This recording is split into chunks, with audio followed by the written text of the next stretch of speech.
நின்றவண்ணமாய் கண்களை மூடி ಹಾಗೆ ನಿಂತವರಾಗಿ ಕಣ್ಣುಗಳನ್ನು ಮುಚ್ಚಿ ஒரு நிமிடம் இயேசுவை நோக்கி பாருங்க. ಒಂದು ನಿಮಿಷ ಯೇಸುವನ್ನು ದೃಷ್ಟಿಸಿ ನೋಡಿರಿ. மேடையில் இருக்கிற ஊழியனை மறந்து விடுங்க. ವೇದಿಕೆ ಮೇಲಿರುವಂತ ಸೇವಕರನ್ನು ಮರೆತು ಬಿಡ್ರಿ. அருகில் இருக்கிற மனிதர்களை மறந்து விடுங்க. ನಿಮ್ಮ ಬಳಿಯಲ್ಲಿ ಇರುವಂತ ಮನುಷ್ಯರನ್ನು ಮರೆತು ಬಿಡ್ರಿ. இயேசுவை மாத்திரம் இருதயத்தில் நிறுத்துங்க. ಯೇಸುವನ್ನು ಮಾತ್ರ ಹೃದಯದಲ್ಲಿ ನಿಲ್ಲಿಸಿಕೊಳ್ಳಿರಿ. உங்கள் பக்கத்தில் வந்திருக்கிறார். ಆತನು ನಿಮ್ಮ ಪಕ್ಕದಲ್ಲಿ ಬಂದಿದ್ದಾನೆ. மகளே, நான் உனக்கு என்ன செய்ய வேண்டும்? ಮಗಳೇ, ನಾನು ನಿನಗೆ ಏನ್ ಮಾಡಬೇಕು? மகனே, நான் உனக்கு என்ன செய்ய வேண்டும்? ಮಗನೇ, ನಾನು ನಿನಗೆ ಏನ್ ಮಾಡಬೇಕು என்று உங்களை பார்த்து அன்போடு விசாரிக்கிறார் ಎಂಬುದಾಗಿ ನಿಮ್ಮನ್ನು ನೋಡಿ ಪ್ರೀತಿಯಿಂದ ವಿಚಾರಿಸುತ್ತಿದ್ದಾನೆ. வாய் திறந்து கேளுங்க. ಈಗಲೇ ಬಾಯಿ ತೆರೆದು ಕೇಳಿರಿ. இயேசுவே என்னோடு பேசும். ಯೇಸುವೆ ನನ್ನೊಟ್ಟಿಗೆ ಮಾತಾಡು. இயேசுவே என்னை குணமாக்கும். ಯೇಸುವೆ ನನ್ನನ್ನು ಗುಣಪಡಿಸು. இயேசுவே எனக்கு விடுதலை தாரும். ಯೇಸುವೆ ನನಗೆ ಬಿಡುಗಡೆಯನ್ನು ಕೊಡು. இயேசுவே எனக்கு சமாதானம் தாரும். ಯೇಸುವೆ ನನಗೆ ಸಮಾಧಾನವನ್ನು ಕೊಡು. இயேசுவே எனக்கு ஒரு அற்புதம் செய்யும். ಯೇಸುವೆ ನನಗೊಂದು ಅದ್ಭುತವನ್ನು ಮಾಡು. இயேசு இயேசு இயேசு அந்த பெயரை சொல்லுங்க. ಯೇಸು ಯೇಸು ಯೇಸು ಆ ಹೆಸರನ್ನು ಹೇಳಿರಿ. யார் யார் இந்த பெயரை சொல்லுவீர்களோ, ಯಾರು ಈ ಹೆಸರನ್ನು ಹೇಳುತ್ತೀರೋ, உங்கள் மீது அந்த வல்லமை இறங்கும். ನಿಮ್ಮ ಮೇಲೆ ಆ ಶಕ್ತಿ ಇಳಿಯುತ್ತದೆ. ஆண்டவருடைய வல்லமை இறங்கும். ದೇವರ ಶಕ್ತಿ ಇಳಿಯುತ್ತದೆ. இது பரலோகத்தின் வல்லமை. ಇದು ಪರಲೋಕದ ಶಕ್ತಿ. பரிசுத்த ஆவியானவரின் வல்லமை. ಪವಿತ್ರ ಆತ್ಮನ ಶಕ್ತಿ. அவருடைய பிரசன்னம் பலமாய் இறங்கி இருக்கிறது. ಆತನ ಪ್ರಸನ್ನತೆ ಬಲವಾಗಿ ಇಳಿದಿದೆ. அந்த பிரசன்னம் உங்களை தொடுவதை உணர்வீர்கள். ಆ ಪ್ರಸನ್ನತೆ ನಿಮ್ಮನ್ನು ಮುಟ್ಟುವುದನ್ನು ಸ್ಪರ್ಶಿಸುವಿರಿ. இயேசுவே தொடும். ಯೇಸುವೆ ಮುಟ್ಟು. இயேசுவே விடுதலை தாரும். ಯೇಸುವೆ ಬಿಡುಗಡೆಯನ್ನು ಕೊಡು. இயேசுவே சுகம் தாரும். ಯೇಸುವೆ ಸುಖವನ್ನು ಕೊಡು. இயேசுவே என்னை சந்தியும். ಯೇಸುವೆ ನನ್ನನ್ನು ಸಂಧಿಸು. இயேசு இயேசு அந்த பெயரை சொல்லுங்கள். ಯೇಸು ಯೇಸು ಆ ಹೆಸರನ್ನು ಹೇಳಿರಿ. நீங்கள் சொல்ல சொல்ல ஆண்டவருடைய வல்லமை தொடுகிறது. ನೀವು ಹೇಳುತ್ತಾ ಹೇಳುತ್ತಾ ದೇವರ ಶಕ್ತಿಯು ನಿಮ್ಮನ್ನು ಮುಟ್ಟುತ್ತಿದೆ. ஆவியானவர் எங்கோ அங்கே விடுதலை உண்டு. ದೇವರಾತ್ಮನು ಎಲ್ಲಿಯೋ ಅಲ್ಲಿ ಬಿಡುಗಡೆ ಉಂಟು. ஆவியானுடைய வல்லமை இறங்கினபடியினால் ದೇವರಾತ್ಮನ ಶಕ್ತಿ ಇಳಿದಿರುವುದರಿಂದ இப்பொழுதே விடுதலை உண்டாகிறது. ಈಗಲೇ ಬಿಡುಗಡೆ ಉಂಟಾಗುತ್ತಿದೆ. உங்களை விட்டு பலவீனத்தின் ஆவிகள் விலகுகிறது. ನಿಮ್ಮನ್ನು ಬಿಟ್ಟು ಬಲಹೀನತೆಯ ಆತ್ಮಗಳು ಅಗಲುತ್ತಿದೆ. உங்களுடைய சரீரத்தில் ஒரு மாற்றம் உண்டாக ஆரம்பிக்கிறது. ನಿಮ್ಮ ಶರೀರದಲ್ಲಿ ಒಂದು ಬದಲಾವಣೆ ಉಂಟಾಗಲು ಪ್ರಾರಂಭಗೊಂಡಿದೆ. உங்களுடைய வலிகள் எல்லாம் விலகுகிறது. ನಿಮ್ಮ ನೋವುಗಳೆಲ್ಲ ನೀಗುತ್ತಾ ಇದೆ. இயேசுவின் நாமத்தில் ஒரு விடுதலை. ಯೇಸುವಿನ ನಾಮದಲ್ಲಿ ಒಂದು ಬಿಡುಗಡೆ. இயேசுவின் நாமத்தில் விடுதலை. ಯೇಸುವಿನ ನಾಮದಲ್ಲಿ ಬಿಡುಗಡೆ. இப்பொழுதே நீங்கள் பெற்றுக்கொள்ளுகிறீர்கள். ಈಗಲೇ ನೀವು ಹೊಂದಿಕೊಳ್ಳುತ್ತಿದ್ದೀರಿ. வாய் திறந்து கேட்டு பெற்றுக்கொள்ளுங்க. ಬಾಯಿ ತೆರೆದು ಕೇಳಿ ಹೊಂದಿಕೊಳ್ಳಿರಿ. இயேசுவே ஸ்தோத்திரம். ಯೇಸುವೆ ಸ್ತೋತ್ರ. என்னை தொடுகிறதற்காய் ஸ்தோத்திரம். ನನ್ನನ್ನು ಮುಟ್ಟುವುದಕ್ಕಾಗಿ ಸ್ತೋತ್ರ. என்னை விடுவிக்கிறதற்காய் ஸ்தோத்திரம். ನನ್ನನ್ನು ಬಿಡಿಸುವುದಕ್ಕಾಗಿ ಸ್ತೋತ್ರ. ஆண்டவருடைய கரம் நீட்டப்பட்டு விட்டது. ದೇವರ ಕರವು ಚಾಚಲ್ಪಟ್ಟಿದೆ. உண்மையாய் கோபப்படுகிற ஒவ்வொருவரையும் வல்லமை தொடுகிறது. ನಿಜವಾಗಿ ಕೂಗಿ ಕರೆಯುವಂತ ಪ್ರತಿಯೊಬ್ಬರನ್ನು ಆತನ ಶಕ್ತಿ ಮುಟ್ಟುತ್ತಿದೆ. சில பொல்லாத ಆವಿಗಳು இந்த எல்லைகளை விட்டு விலகಿ ಓಡುವುதை நான் பார்க்கிறேன். ಕೆಲವು ದುಷ್ಟ ಆತ್ಮಗಳು ಈ ಸೀಮೆಯನ್ನು ಬಿಟ್ಟು ಆಗಲಿ ಓಡುವುದನ್ನು ನಾನು ನೋಡುತ್ತಿದ್ದೇನೆ. ಯೇಸುವಿನ ನಾಮದಲ್ಲಿ விடுதலை. ಯೇಸುವಿನ ನಾಮದಲ್ಲಿ ಬಿಡುಗಡೆ. ಯೇಸುವಿನ ನಾಮದಲ್ಲಿ ಕಟ್ಟುಗಳು ಅறுக்கப்படுகிறது. ಯೇಸುವಿನ ನಾಮದಲ್ಲಿ ಕಟ್ಟುಗಳು ಬಿಚ್ಚಲ್ಪಡುತ್ತಿದೆ. ಯೇಸುವಿನ ನಾಮದಲ್ಲಿ ಸುಖ ಉಂಟಾಗಿ ಕೊಂಡಿರುತ್ತದೆ. ಯೇಸುವಿನ ನಾಮದಲ್ಲಿ ಸುಖ ಉಂಟಾಗುತ್ತಾ ಇದೆ. ಆಂಡವருடைய வல்லமை பலமாய் வெளிப்பட்டு கொண்டிருக்கிறது. ದೇವರ ಶಕ್ತಿಯು ಬಲವಾಗಿ ಪ್ರಕಟವಾಗುತ್ತಿದೆ. அந்த வல்லமை உங்களை விடுதலையாக்கி கொண்டிருக்கிறது. ಆ ಶಕ್ತಿಯು ನಿಮ್ಮನ್ನು ಬಿಡುಗಡೆ ಮಾಡುತ್ತಾ ಇದೆ. ನಜರೇಯನಾದ ಯೇಸುವಿನ ನಾಮத்தினாலே. ನಜರೇತಿನ ಯೇಸುವಿನ ನಾಮದಲ್ಲಿ. வானத்திலும் பூமியிலும் சகல அதிகாரமுள்ள ಯೇಸುವಿನ ನಾಮத்தினாலே. ಭೂಮಿ ಆಕಾಶದಲ್ಲಿ ಸಕಲ ಅಧಿಕಾರವುಳ್ಳ ಯೇಸುವಿನ ನಾಮದಲ್ಲಿ. ಮರಣத்தை ಜಯಿತ ಯೇಸುವಿನ ನಾಮத்தினாலே. ಮರಣವನ್ನು ಜಯಿಸಿದಂತ ಯೇಸುವಿನ ನಾಮದಲ್ಲಿ. ಪಿಶಾಚಿನ ತಲೆயை ನಸಿಕನ ಯೇಸುವಿನ ನಾಮத்தினாலே. ಸೈತಾನನ ತಲೆಯನ್ನು ಜಜ್ಜಿದಂತ ಯೇಸುವಿನ ನಾಮದಲ್ಲಿ. பொல்லாத ஆவிகளை கடிந்துಕೊಳ್ಳுகிறேன். ದುಷ್ಟ ಆತ್ಮಗಳನ್ನು ಗದರಿಸುತ್ತೇನೆ. ಕಟ್ಟುಗಳು ಅறுக்கப்படுவதாக. ಕಟ್ಟುಗಳು ಬಿಚ್ಚಲ್ಪಡಲಿ. விடுதலை உண்டாவதாக. ಬಿಡುಗಡೆಯು ಉಂಟಾಗಲಿ. உம்முடைய வல்லமை பலமாய் வெளிப்படுகிறதற்காக இயேசுவே ஸ்தோத்திரம். ನಿನ್ನ ಬಲವು ಶಕ್ತಿಯುತವಾಗಿ ಪ್ರಕಟವಾಗುವುದಕ್ಕಾಗಿ ಯೇಸುವೇ ಸ್ತೋತ್ರ. தகப்பனே, இந்த மக்களுமை தேடி வந்திருக்கிறார்கள். ತಂದೆಯೇ, ಈ ಮಕ್ಕಳು ನಿನ್ನನ್ನು ಹುಡುಕಿಕೊಂಡು ಬಂದಿದ್ದಾರೆ. ஒரு மனிதனை தேடி அல்ல, ಒಬ್ಬ ಮನುಷ್ಯನನ್ನು ಹುಡುಕಿಕೊಂಡಲ್ಲ, உம்மை தேடி வந்திருக்கிறார்கள். ನಿಮ್ಮನ್ನು ಹುಡುಕಿಕೊಂಡು ಬಂದಿದ್ದಾರೆ. இவர்களோடு நீர் பேசும். ಇವರೊಟ್ಟಿಗೆ ನೀನ್ ಮಾತಾಡು. ஒவ்வொருவருக்கு அற்புதம் செய்து மகிழ பண்ணு. ಪ್ರತಿಯೊಬ್ಬರಿಗೂ ಅದ್ಭುತವನ್ನು ಮಾಡಿ ಸಂತೋಷಗೊಳಿಸು. இயேசுவின் நாமத்தில் ஜெபிக்கிறோம். ಯೇಸುವಿನ ನಾಮದಲ್ಲಿ ಪ್ರಾರ್ಥಿಸುತ್ತೇವೆ. ஆமென். ಆಮೆನ್. உட்காருவோம். ಕುಳಿತುಕೊಳ್ಳೋಣ. அப்போஸ்தலர் நடபடிகள் 1 அதிகாரம் 11வது வசனம். ಅಪೊಸ್ತಲರ ಕೃತ್ಯಗಳು 1ನೇ ಅಧ್ಯಾಯ ಅದರ 11ನೇ ವಾಕ್ಯ. அதை வாசிக்க கேட்போம். ಅದನ್ನು ಓದಲು ಕೇಳೋಣ. ಅವರ ಹತ್ತಿರ ನಿಂತುಕೊಂಡು, ಗಲಿಲೇಯದವರೇ, ನೀವು ಯಾಕೆ ಆಕಾಶದ ಕಡೆಗೆ ನೋಡುತ್ತಾ ನಿಂತಿದ್ದೀರಿ? ನಿಮ್ಮ ಬಳಿಯಿಂದ ಆಕಾಶದೊಳಕ್ಕೆ ಸೇರಿಸಲ್ಪಟ್ಟಿರುವ ಈ ಯೇಸು ಯಾವ ರೀತಿಯಲ್ಲಿ ಆಕಾಶದೊಳಕ್ಕೆ ಹೋಗಿರುವುದನ್ನು ನೀವು ಕಂಡಿರೋ ಅದೇ ರೀತಿಯಲ್ಲಿ ಬರುವನು ಎಂದು ಹೇಳಿದರು. இயேசு கிறிஸ்து நமக்காக சிலுவையில் ரத்தம் சிந்தி மரித்தார். ಯೇಸು ಕ್ರಿಸ್ತನು ನಮಗಾಗಿ ಶಿಲುಬೆಯಲ್ಲಿ ರಕ್ತವನ್ನು ಸುರಿಸಿ நம்முடைய ಸತ್ತನು. பாவத்துக்கும் சாபத்துக்கும் பரிகாரத்தை உண்டாக்கினார். ನಮ್ಮ ಪಾಪಕ್ಕೂ ಶಾಪಕ್ಕೂ ಪರಿಹಾರವನ್ನು ಉಂಟು ಮಾಡಿದ. மூன்றாவது நாள் மரணத்தை ஜெயித்து உயிர்த்தெழுந்தார். ಮೂರನೇ ದಿನ ಮರಣವನ್ನು ಜಯಿಸಿ ಜೀವದಿಂದ ಎದ್ದ. அவர் சதா காலங்களிலும் உயிரோடு இருக்கிற ஆண்டவர். ಆತನು ಸದಾ ಕಾಲವು ಜೀವಂತವಾಗಿರುವಂತ ದೇವರು. கடந்த 2 நாட்களில் அதை நாம் தியானித்தோம். ಕಳೆದ 2 ದಿನಗಳಲ್ಲಿ ನಾವದನ್ನು ಧ್ಯಾನಿಸಿದೆವು. உயிர்த்தெழுந்த இயேசு கிறிஸ்து ಪುನರುತ್ಥಾನ ಹೊಂದಿದಂತೆ ಯೇಸು ಕ್ರಿಸ್ತನು 40 நாளளவும் ಅನೇಕರಿಗೆ ತನ್ನ ದರ್ಶನத்தில் வெளிப்படுத்தினார். 40 ದಿನಗಳು ಅನೇಕರಿಗೆ ತನ್ನನ್ನು ದರ್ಶನವಾಗಿ ಪ್ರತ್ಯಕ್ಷಪಡಿಸಿದನು. தன்னை உயிரோடு இருக்கிறவராக காண்பித்தார். ತಾನು ಜೀವಂತವಾಗಿರುವುದನ್ನು ತೋರಿಸಿದನು. அப்போஸ்தலர் 1 அதிகாரம் 3 வசனத்தில் அதை வாசிக்கிறோம். ಅಪೊಸ್ತಲರ 1ನೇ ಅಧ್ಯಾಯ 3ನೇ ವಾಕ್ಯದಲ್ಲಿ ನಾವದನ್ನು ಓದುತ್ತೇವೆ. பலர் இயேசுவை கண்டார்கள். ಹಲವಾರು ಜನರು ಯೇಸುವನ್ನು ನೋಡಿದರು. அவர் இந்த உயிரோடு இருக்கிறார் என்பதை அறிந்து கொண்டார்கள். ಆತನು ಇನ್ನೂ ಜೀವಂತವಾಗಿದ್ದಾನೆ ಎಂಬುದನ್ನು ಅರಿತುಕೊಂಡರು. மரித்த இயேசு உயிரோடு இருக்கிறார் என்பதை அறிந்தார்கள். ಸತ್ತ ಯೇಸು ಜೀವಂತವಾಗಿದ್ದಾನೆ ಎಂಬುದನ್ನು ತಿಳಿದುಕೊಂಡರು. இயேசு தன்னுடைய சீஷரோடு கூட அநேக காரியங்களை பேசினார். ಯೇಸು ತನ್ನ ಶಿಷ್ಯರೊಟ್ಟಿಗೆ ಅನೇಕ ಕಾರ್ಯಗಳನ್ನು ಮಾತಾಡಿದ. 40 நாள் முடிந்த பிறகு 40 ದಿನಗಳು ಮುಗಿದ ನಂತರ இயேசு தன் சீஷர்களை ஒலிவ மலைக்கு அழைத்து கொண்டு போனார். ಯೇಸು ತನ್ನ ಶಿಷ್ಯರನ್ನು ಎಣ್ಣೆ ಮರದ ಗುಡ್ಡದ ಮೇಲೆ ಕರೆಕೊಂಡು ಹೋದ. இது எருசலேமில் இருக்கிற ஒரு மலை. ಅದು ಯೆರೂಸಲೇಮಿನಲ್ಲಿರುವಂತ ಒಂದು ಗುಡ್ಡ. அங்கிருந்து ஆண்டவர் கடைசியாய் தன் சீஷர்களை ஆசீர்வதித்து ಅಲ್ಲಿ ತನ್ನ ಶಿಷ್ಯರನ್ನು ಕಡೆಯದಾಗಿ ಯೇಸು ಆಶೀರ್ವದಿಸಿ பிரதான ஒரு கட்டளையை கொடுத்தார். ಪ್ರಧಾನವಾದಂತ ಒಂದು ಕಟ್ಟಳೆಯನ್ನು ಕೊಟ್ಟ. உலகமெங்கும் போங்கள், ಜಗತ್ತೆಲ್ಲ ಹೋಗಿರಿ, எல்லாருக்கும் இந்த நற்செய்தி அறிவியுங்கள். ಎಲ್ಲರಿಗೂ ಈ ಶುಭ ವರ್ತಮಾನವನ್ನು ಸಾರಿರಿ. இயேசு ஒரு முக்கியமான கட்டளையை கொடுத்தார். ಯೇಸು ಒಂದು ಮುಖ್ಯವಾದಂತ ಕಟ್ಟಳೆಯನ್ನು ಕೊಟ್ಟ. ஏன் இந்த கிறிஸ்தவர்கள் இயேசுவை பற்றி பிரசங்கம் பண்ணிக்கொண்டே இருக்கிறார்கள்? ಯಾಕೆ ಈ ಕ್ರೈಸ್ತರು ಯೇಸುವಿನ ಬಗ್ಗೆ ಪ್ರಸಂಗ ಮಾಡುತ್ತಲೇ ಇದ್ದಾರೆ? அது கிறிஸ்தவர்களை குறித்து சொல்லப்படுகிற ஒரு குற்றச்சாட்டு. ಅದು ಕ್ರೈಸ್ತರ ಬಗ್ಗೆ ಹೊರೆಸುವಂತ ಒಂದು ತಪ್ಪಾದ ಕಾರ್ಯ. நாங்கள் ஏன் இதை செய்ய வேண்டும்? ನಾವ್ ಯಾಕೆ ಇದನ್ನು ಮಾಡಬೇಕು? மதம் மாற்றுவதற்கு அல்ல. ಮತಾಂತರ ಮಾಡುವುದಕ್ಕಾಗಲ್ಲ. மதம் மாற்றுவதில் எனக்கு நம்பிக்கை இல்லை. ಮತಾಂತರ ಮಾಡುವುದರಲ್ಲಿ ನನಗೆ ನಂಬಿಕೆನೇ ಇಲ್ಲ.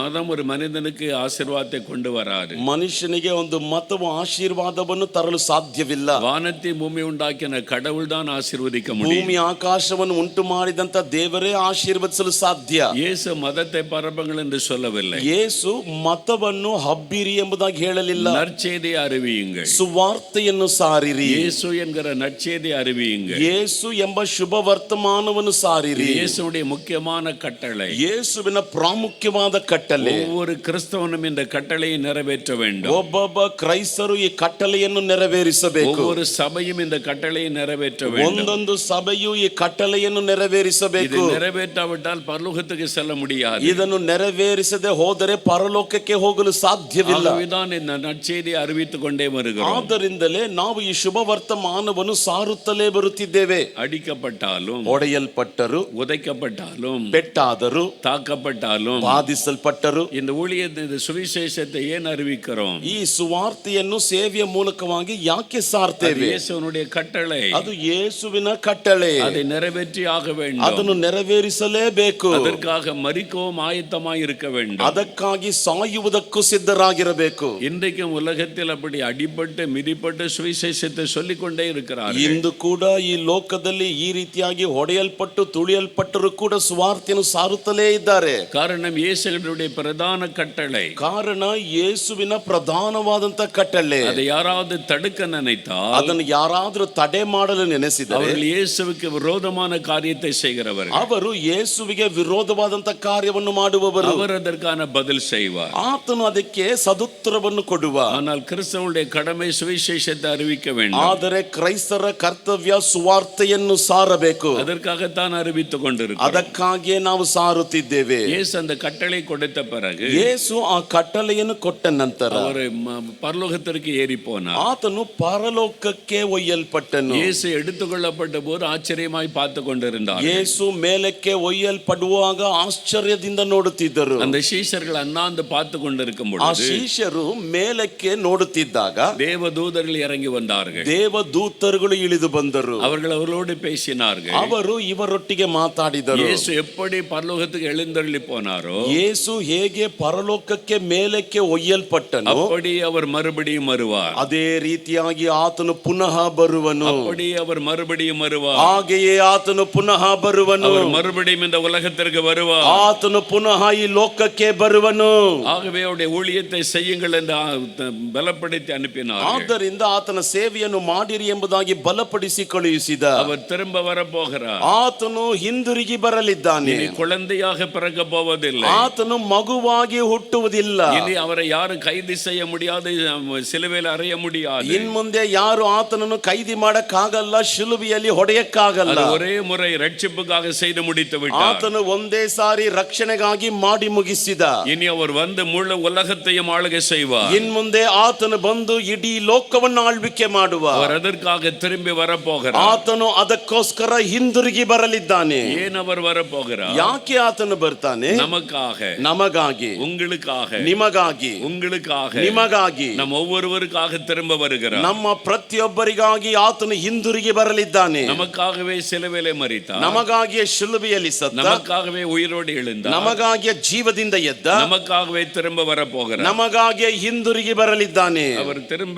வந்து என்ன செய்ய போகிறார்? ಆತನು ಹಿಂದಿರುಗಿ ಬಂದು ಏನ್ ಮಾಡ್ಲಿದ್ದಾನೆ? யோவான் 14:18 ಯೋಹಾನ 14ನೇ ಅಧ್ಯಾಯ 18ನೇ ವಾಕ್ಯ. நான் உங்களை திக்கற்றவளாய் விட்டு விட மாட்டேன். ನಾನು ನಿಮ್ಮನ್ನು ಅನಾಥರಾಗಿ ಬಿಟ್ಟು ಬಿಡುವುದಿಲ್ಲ. நான் மறுபடியும் வருவேன். ನಾನು ಪುನಃ ಬರುವೆನು. நான் திரும்ப வருவேன் என்று இயேசு சொன்னார். ನಾನು ಹಿಂದಿರುಗಿ ಬರುವೆ ಎಂಬುದಾಗಿ ಯೇಸು ಅಂದನು. யோவான் 14 ಯೋಹಾನ 14ನೇ ಅಧ್ಯಾಯ முதல் 3 வசனத்தில் அதை தெளிவாய் சொன்னார். ಮೊದಲ 3 ವಾಕ್ಯಗಳಲ್ಲಿ ಅದನ್ನು ಬಹಳ ಸ್ಪಷ್ಟವಾಗಿ ಅಂದ. உங்கள் இருதயம் கலங்காமல் இருப்பதாக ನಿಮ್ಮ ಹೃದಯವು ಕಳವಳಗೊಳ್ಳದೆ ಇರಲಿ. நான் என் பிதாவின் வீட்டிற்கு செல்லுகிறேன். ನಾನು ನನ್ನ ತಂದೆಯ ಮನೆಗೆ ಹೋಗುತ್ತಿದ್ದೇನೆ. பரலோகத்தில் அநேக வாசஸ்தலங்கள் உண்டு. ಪರಲೋಕದಲ್ಲಿ ಅನೇಕ ನಿವಾಸ ಸ್ಥಳಗಳು ಉಂಟು. உங்களுக்காக ஒரு ஸ்தலத்தை நான் ஆயத்தப்படுத்துவேன். ನಿಮಗಾಗಿ ಒಂದು ಸ್ಥಳವನ್ನು ನಾನು ಸಿದ್ಧತೆ ಮಾಡುವೆ. நான் மறுபடியும் திரும்ப வருவேன். ನಾನು ಪುನಃ ಹಿಂದಿರುಗಿ ಬರುವೆ. நீங்கள் என்னோடு இருக்கும்படி உங்களை அழைத்து கொண்டு போக வருவேன். ನೀವು ನನ್ನ ಸಂಗಡ ಇರುವಂತೆ ನಿಮ್ಮನ್ನು ಕರೆದೊಯ್ಯಲು ಬರುವೆ. உங்களை என்னிடத்தில் சேர்த்துக் கொள்வேன் என்று சொன்னார். ನಿಮ್ಮನ್ನು ನನ್ನ ಬಳಿಯಲ್ಲಿ ಸೇರಿಸಿಕೊಳ್ಳುವೆ ಎಂಬುದಾಗಿ ಅಂದ. அதற்குத்தான் அவர் திரும்ப வரப்போகிறார். ಅದಕ್ಕಾಗಿ ಆತನು ಹಿಂದಿರುಗಿ ಬರಲಿದ್ದಾನೆ. அவர் எப்பொழுது வருவார்? ಆತನು ಯಾವಾಗ ಬರ್ತಾನೆ?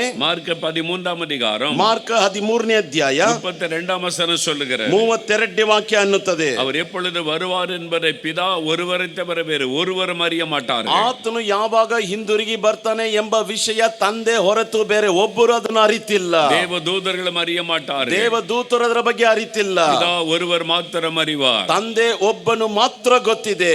யாராவது இயேசு இந்த வருஷம் வருவார், இந்த மாசம் வருவார் என்று தேதி குறித்தால் நம்பி விடாதிருங்க. ಯಾರಾದರೂ ಯೇಸು ಈ ವರ್ಷ ಬರುತ್ತಾನೆ, ಈ ತಿಂಗಳು ಬರ್ತಾನೆ ಎಂಬುದಾಗಿ ದಿನಾಂಕವನ್ನು ಸೂಚಿಸುವುದಾದರೆ ಅದನ್ನು ನಂಬಬೇಡಿರಿ. தீர்க்கதரிசிகளுக்கு எல்லாத்தையும் வெளிப்படுத்துவார், மறைக்க மாட்டார் என்று தந்திரமாய் பேசுவார்கள். ಪ್ರವಾದಿಗಳಿಗೆ ಎಲ್ಲವನ್ನು ಪ್ರಕಟಿಸುತ್ತಾರೆ, ಯಾವುದನ್ನು ಮರೆ ಮಾಡೋದಿಲ್ಲ ಎಂಬುದಾಗಿ ಕುಯುಕ್ತಿಯಾಗಿ ಮಾತಾಡ್ತಾರೆ. எதை குறித்து ஆண்டவர் பேசுவார்? ಯಾವುದರ ಬಗ್ಗೆ ಬೇಕಾದರೂ ದೇವರು ಮಾತಾಡುವ. எப்பொழுது வருவார் என்கிற காரியம் யாருக்கும் சொல்லப்பட மாட்டார். ಆದರೆ ಯೇಸು ಯಾವಾಗ ಬರುತ್ತಾನೆ ಎಂಬ ಕಾರ್ಯವು ಯಾರಿಗೂ ಹೇಳಲಾಗುವುದಿಲ್ಲ. இயேசு அதை எச்சரிப்பாய் சொல்லிவிட்டார். ಯೇಸು ಅದನ್ನು ಎಚ್ಚರಿಕೆಯಾಗಿ ಹೇಳಿದ್ದಾನೆ. கடைசி காலத்தில் சில கள்ள கிறிஸ்துகள் தோன்றுவார்கள். ಕಡೆ ಕಾಲದಲ್ಲಿ ಕೆಲವು ಕಳ್ಳ ಕ್ರೈಸ್ತರು ಉಂಟಾಗುತ್ತಾರೆ. கள்ள தீர்க்கதரிசிகள் தோன்றுவார்கள். ಸುಳ್ಳು ಪ್ರವಾದಿಗಳು ಎದ್ದೇಳುತ್ತಾರೆ. பொய்யானதை சொல்லுவார்கள். ಸುಳ್ಳಾದದನ್ನು ಹೇಳುತ್ತಾರೆ. அதை நம்பி விடாதிருங்க. ಅದನ್ನು ನಂಬಬೇಡಿರಿ. அப்படியானால் எப்பொழுதுதான் வருவார்? ಅಂದರೆ ಯಾವಾಗ ಆತನು ಬರುವನು? அவர் எந்த நாள், எந்த வருஷம், எந்த மாதம் வருவார் என்று தெரியாது. ಆತನು